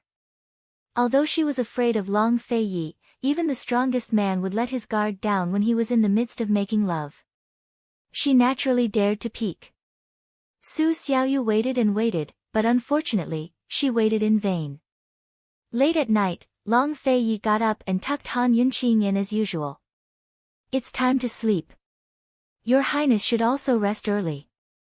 Han Yunqing could see that he was exhausted. Long Fei Yi nodded and left without another word. Han Yunqing clearly hadn't expected anything, but when she saw him close the door, she still felt very disappointed. Not long after Long Fei Yi left, she called for Granny Zhao. Starting tomorrow, prepare a portion of the chicken soup you prepared for me and a portion for His Highness. Yes. Granny Zhao was overjoyed. His Highness Duke of Qin basically wouldn't drink the soup she brought, but with esteemed Wang Fei's words, she could add oil to the fire and persuade His Highness in all sorts of ways. The next day, Han Yunqing was still being served by Granny Zhao. Of course, she could already go to the study. However, the detoxification system had just recovered, so she didn't dare to make any big moves. For the time being, she put the beauty's blood and perplexing butterfly illusion aside. On the third day, Han Yunqing wanted to go out to Bailey Mingxiang, but Long Fei Yi didn't let her go out. But no matter what she said, Long Fei Yi wouldn't let her go out.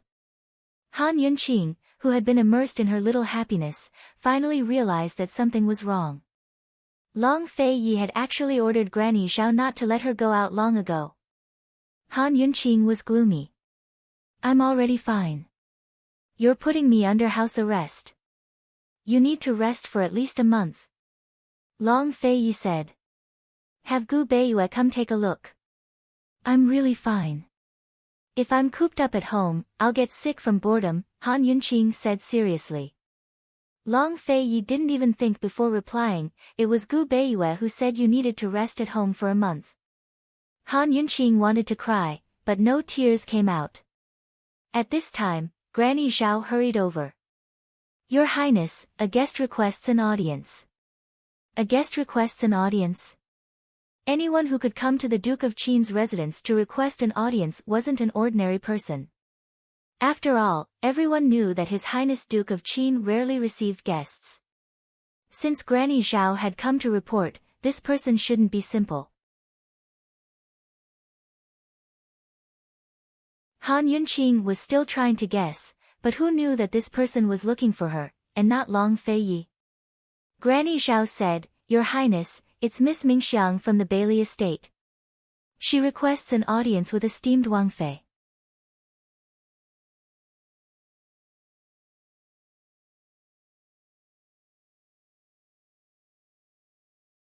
Chapter 424. Bailey Mingxiang's here. I won't see her. Long Fei Yi refused. He wouldn't allow anyone to see Han Yunqing now. The woman needed to rest and couldn't be disturbed. Your Highness, she's here to see Qinxie, Han Yunqing reminded him faintly.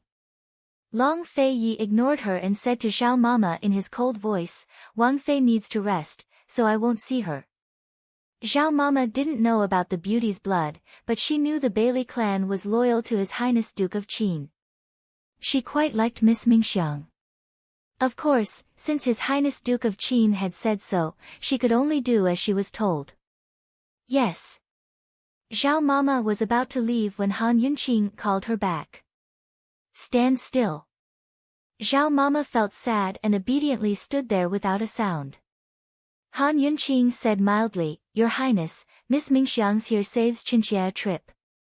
Her illness is very special, so Qinxie should examine her personally. Seeing Han Yunqing's serious gaze, Long Fei Yi actually yielded. He didn't speak, nor did he stop her. Han Yunqing shot Zhao Mama a look, who quickly went to invite her in. She wanted to make a bet with Chu Shifeng about who'd yield first in a fight between master and mistress. By the time Bailey Mingxiang was brought in, Long Fei Yi and Han Yunqing were already brewing tea in the courtyard. Su Xiaoyu was carefully waiting on the side. Bailey Mingxiang was thin to begin with, but after being tossed around like that, she looked like a bag of bones. If the wind had been a bit stronger, she might have actually been blown away. She knelt as soon as she arrived. Your Highness, esteemed Wang Fei, Mingxiang has come to thank you for your grace. Mingxiang's illness has caused your Highness and esteemed Wang Fei to suffer. With servants present, Bailey Mingxiang couldn't speak too directly. After all, very few people knew about the beauty's blood. Long Fei Yi drank his tea. Although Han Yunqing warned him that he would lose people's hearts if he was so cold-blooded, he was just like that. Some people had their own charms to win people's hearts. They didn't need to deliberately fight for the hearts of others. You may rise. Come and sit down. Let me check your pulse. Han Yunqing was overjoyed to see the person she had tried so hard to save. The detoxification system had not fully recovered, but she could still feel his pulse. Long Fei Yi sat next to Han Yunqing. Bailey Mingxiang did not dare to get too close. She did not sit down either. Instead, she bent over and placed her hands on the table. Su Xiaoyu stole a glance and knew that this was a young miss from the Bailey estate. However, she didn't take this matter to heart. After all, she only had one purpose in coming to the Duke of Qin's estate. She couldn't be bothered to care about anything else. I've recovered from my illness, but my body needs to be nursed back to health. Han Yunqing said with a smile. Bailey Mingxiang stepped back and knelt down again. She looked at Han Yunqing, her eyes sincere and stubborn. This was probably the first time she had placed her thoughts on someone else in front of His Highness Duke of Qin. At this moment, she only had eyes for Han Yunqing. This person had spent half a year saving her, and had even fallen into a coma from exhaustion.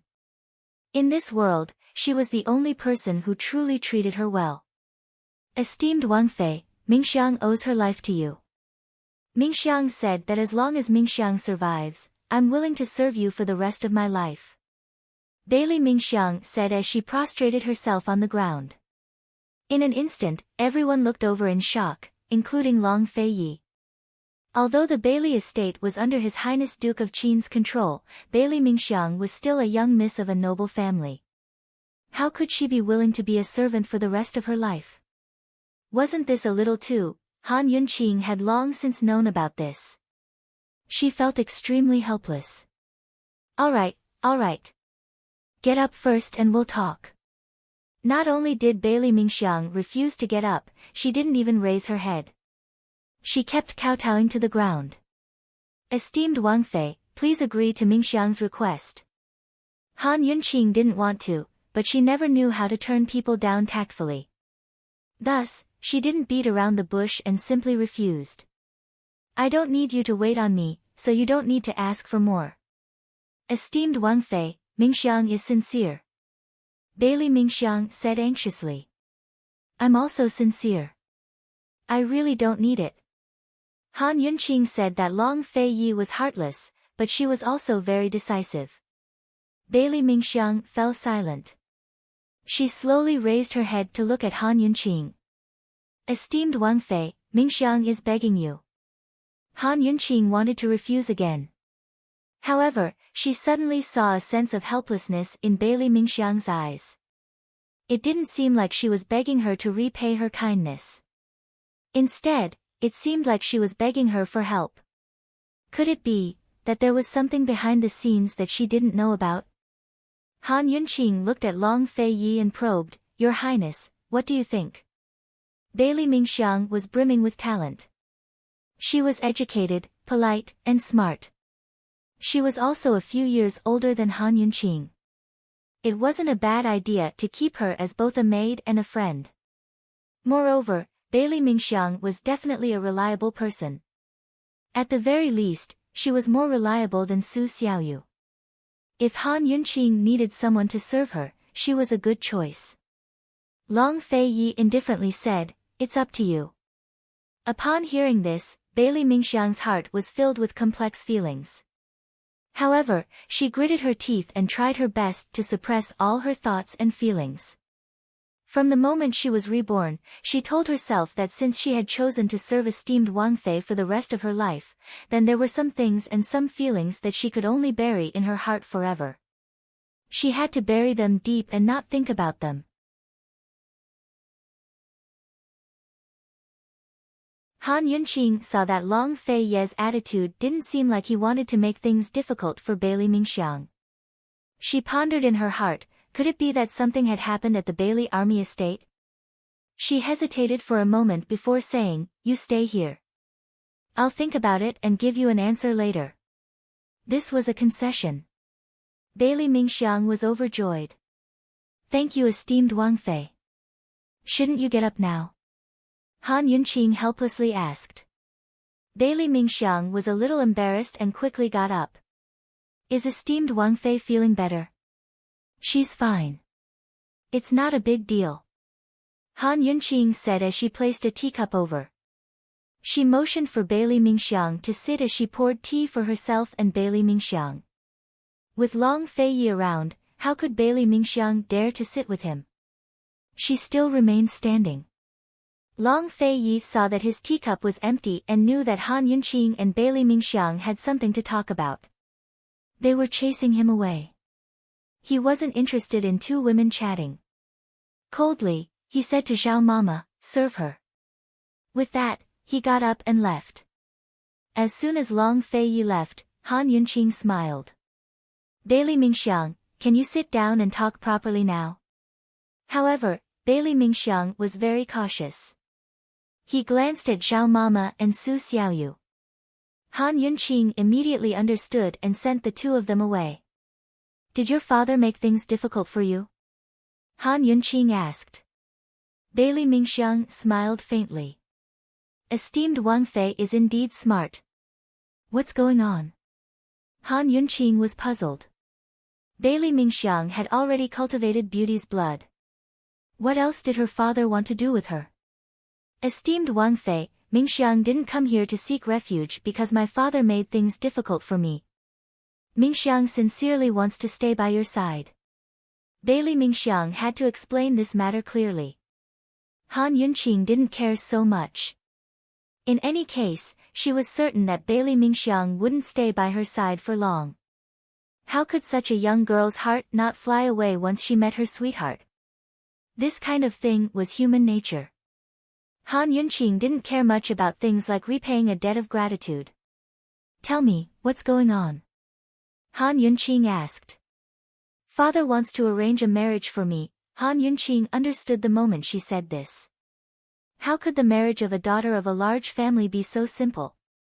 Bailey Mingxiang wanted to explain, but Han Yunqing waved her hand to stop her. She said bluntly, "How about this?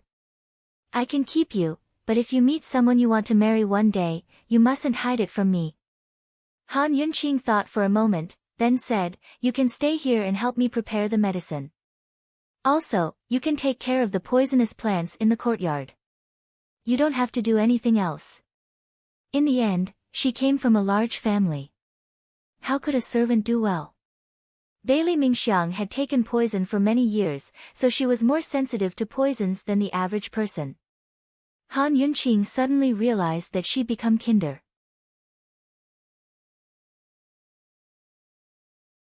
Perhaps it was fate that brought her and Bailey Mingxiang together, but she was helping her all the way to the end.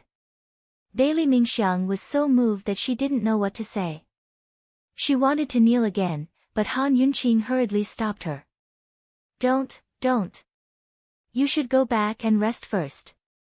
Come back in a month. I'll have His Highness talk to General Bailey." Bailey Mingxiang nodded repeatedly. "Esteemed Wang Fei, she felt that she had to say something, but she didn't know what to say. She really couldn't express the gratitude in her heart. Just as she was about to leave, Bailey Mingxiang remembered that she had another very important matter to attend to today. She carefully took out a porcelain box from her sleeve and handed it over. "Esteemed Wang Fei, this is a medicinal plant unique to the Bailey family. It was picked from the deepest trench. Its nourishing effects surpass any other medicinal plant. I hope that you will kindly accept it." Medicinal plants picked from the deepest trench? Han Yunqing was puzzled. This was the first time that she had heard that plants from the deep sea had such medicinal effects. She opened the box and saw that there was water in the box. There was a small green plant soaking in the water. Other than its pocket-sized size, it was no different from a normal seaweed. "What is this called?" Han Yunqing asked. "Fish weed." You just need to boil it in plain water 3 times in the morning, noon, and night. It will automatically dissolve in the water after the 3rd time. As long as you take it 3 times, your body will quickly recover no matter how weak it is. Esteemed Wang Fei, please take it. Bailey Mingxiang seemed to be afraid that Han Yunqing wouldn't eat it, so she emphasized the medicinal effects again. It's so magical. Why don't you eat it? Han Yunqing smiled. I just started eating it today and only drank 1 bowl. I have to continue eating it when I go back. Bailey Mingxiang smiled faintly. Han Yunqing accepted the medicine like this. She didn't know that this fish weed was the most precious treasure of the mermaid clan. It only grew once every few thousand years. When Bailey Yuanlong obtained this medicine, he gave it to Long Fei Ye's imperial concubine mother. Long Fei Ye's imperial concubine mother was worried that Bailey Mingxiang's young body would be too weak to endure the poison, so she gave the fish weed to Bailey Mingxiang to eat. Bailey Mingxiang couldn't bear to eat it and had hidden it for over 10 years. Today, he gave it to Han Yunqing just like this, lying to her. Fortunately, Han Yunqing was still very curious about the taste of the fish weed. After Bailey Mingxiang left, she called for Zhao Mama and gave her the fish weed. Boil it in plain water 3 times a day. Who would have thought that after eating this medicine, Han Yunqing would not only recover her energy, but she also felt like her vitality had greatly increased. Even the detoxification system was fully restored.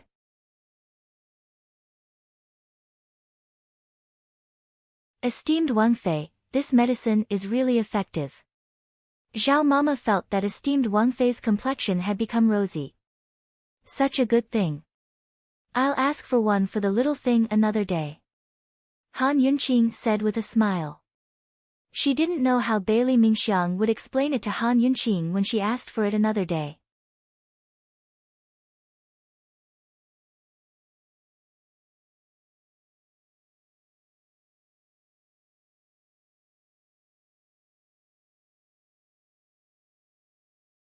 I'm planning to combine the 2 poisons today, so I invited your highness to come and take a look. Before this, Han Yunqing had been researching Beauty's blood for a long time. She'd taken Beauty's blood and mixed it with a few highly corrosive poisons, but hadn't discovered anything special. She didn't know if she'd be able to discover anything from today's experiment. Long Fei Yi sat while Han Yunqing stood by his side. Her movements were experienced and nimble as she took out a set of tools for her experiments, a glass dish, a glass spoon, a glass bottle, and so on. There was no helping it. The perplexing butterfly illusion was a unique poison that only special glass products could resist corrosion. When Han Yunqing started working, her small, elegant face was always so focused, solemn, and even a little fierce. She emanated an aura of authority that couldn't be challenged. Those who didn't know her well would keep a respectful distance from her, not daring to get close. But Long Fei Yi saw her expression and really wanted to disturb her. He looked at her playfully for a while, then suddenly called out, Han Yunqing. Han Yunqing was currently extracting perplexing butterfly illusion, so she didn't notice Long Fei Yi calling her. Long Fei Yi's interest grew, and he called out again, Han Yunqing. But Han Yunqing still didn't hear him. She had already taken a small spoon of perplexing butterfly illusion and was extracting the solidified Beauty's blood. Long Fei Yi didn't seem to be satisfied, so he got up and approached her. Han Yunqing put the 2 poisons away and used the detoxification system to measure the amount, then recorded the value on a piece of paper. Professionalism was a habit. She had to be meticulous in every detail. Long Fei Yi was already standing beside her, but she still didn't know. Long Fei Yi quietly reached out. She didn't know if he wanted to rub her bangs or lift her chin. In any case, he reached out. But at this moment, Han Yunqing finished preparing everything and suddenly turned her head. Your Highness. Long Fei Yi's movements came to an abrupt halt, and his large hand stopped in midair. Han Yunqing was stunned. She looked at him, then looked at his hand. Instinctively, she was on guard and blurted out, "What are you doing?" Long Fei Ye's large hand went past Han Yunqing and picked up the bottle of perplexing butterfly illusion on the table. He said coldly, "See how much is left." Han Yunqing didn't want to ask that question. It was just a conditioned reflex. Long Fei Ye's cold reply made Han Yunqing even more embarrassed. She thought too much. Han Yunqing stole a glance at Long Fei Yi. Seeing that he didn't notice what just happened, she secretly sighed in relief. "Your Highness, let's begin." Long Fei Yi nodded. Everything seemed so natural and flawless. Both of them collected their thoughts. Han Yunqing put the beauty's blood into the perplexing butterfly illusion, and an unbelievable scene occurred.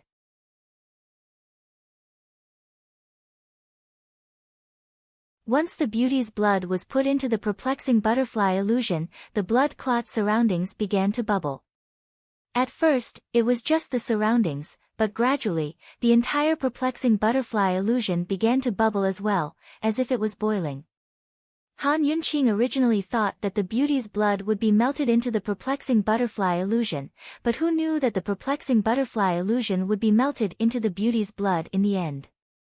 In the end, the potion boiled until it turned into a small drop of blood. It was bright red and glistening, much redder than fresh blood. Han Yunqing waited for a moment, and the drop of blood solidified. Long Fei Yi didn't know anything about poison. He silently watched and waited without asking any questions. Since he didn't ask any questions, he didn't disturb her. Han Yunqing stared at the drop of blood and secretly activated the detoxification system to scan it. Previously, the detoxification system didn't know anything about the perplexing butterfly illusion, so it couldn't detect anything. But this time, the detoxification system was able to detect something about this drop of blood. "Your Highness, this is a slow-acting corrosive poison. It's not as corrosive as the perplexing butterfly illusion, but it's at least half as strong," Han Yunqing said seriously.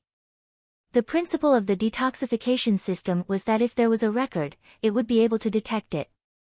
However, the detoxification system had no record of this thing, so it couldn't detect what it was called. It could only estimate its toxicity based on the records of the slow-acting poisons used to cultivate the beauty's blood, as well as the highly corrosive poison orchids. "Can't you decipher its composition?" Long Fei Yi asked. Han Yunqing could only shake her head. She used a glazed dagger to scoop out some powder, mixed it into water, and fed it to the white mouse. Not long after, the white mouse's internal organs began to fester. "It's a corrosive poison." Han Yunqing could only come to this conclusion. The beauty's blood was the key to breaking the perplexing butterfly illusion, and the one who obtained the perplexing butterfly illusion would obtain the world. In other words, if they could decipher this drop of blood, they might be able to find the answer. But how were they supposed to decipher it without any clues? Should he figure out its use, or should he figure out its formula? What did this have to do with the poison orchids they discovered in the poison sect's storehouse? Han Yunqing's head hurt from all the thinking. "Your Highness, we don't have a clue. This is very troublesome. No rush. Take your time." Over at the Tang clan, Aunt Ru and Tang Zijin were the most anxious about this matter. Long Fei Yi, on the other hand, wasn't in a hurry. Han Yunqing knew full well that deciphering poisons couldn't be rushed. Some studies might take 10 or 20 years to come to a conclusion. I'll do my best."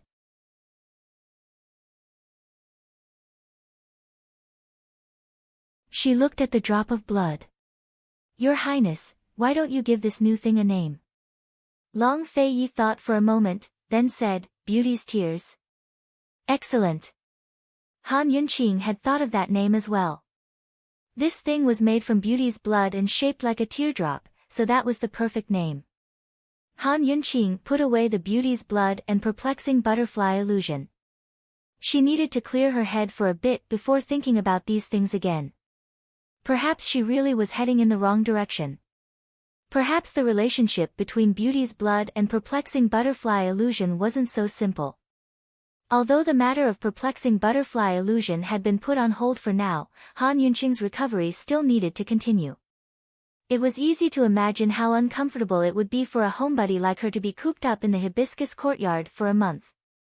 Worse was the fact that she had to drink so much every day. Heaven knows if she'd turn ugly if she kept getting fatter. When she got bored, Han Yunqing even had the urge to run over and quarrel with Long Fei Yi. Unfortunately, she wasn't that bold yet. Finally, something gave Han Yunqing a reason to leave the house. Chu Qingge had finally shown up. Chu Qingge was marrying Emperor Tianhui into Tianning for political reasons. Emperor Tianhui had sent out a procession to escort her from western Zhou all the way to Tianning's capital. Today, she'd finally arrived. Only the empress's coronation could be considered a national affair.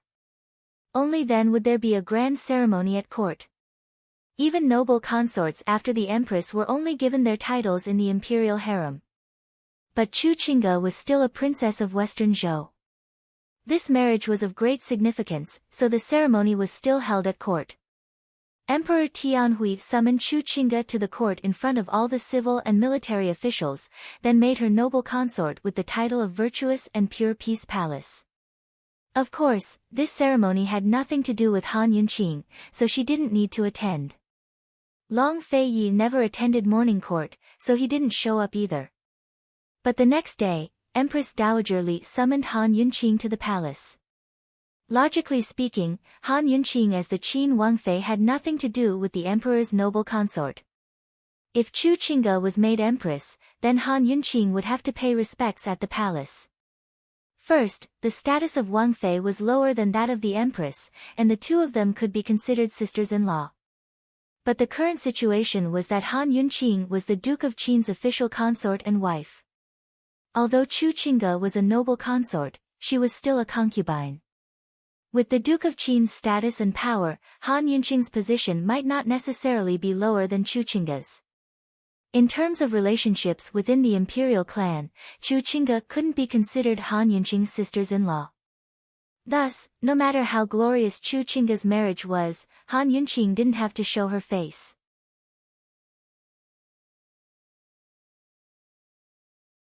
Unfortunately, the Empress Dowager had decreed that she had to go. The imperial harem had no master, so the Empress Dowager was in charge. Now that the Empress had a new concubine, Empress Dowager Li had to gather all the concubines so they could get to know each other. Empress Dowager Li had already given up on the Empress she'd left behind in the western mountains. She was all too clear on the threat Chu Qingge posed to the eastern palace, so the first person she thought of was Han Yunqing. Han Yunqing had a grudge against Chu Qingge. You're tuning in to the Blissful Bookshelf YouTube channel. We're so grateful for your support, and don't forget to subscribe to join us on this incredible journey through captivating stories. Your generosity through donations truly makes a world of difference, as it's the primary source of revenue that allows me to expand and enhance this channel for you. Thank you from the bottom of my heart for being a part of this adventure.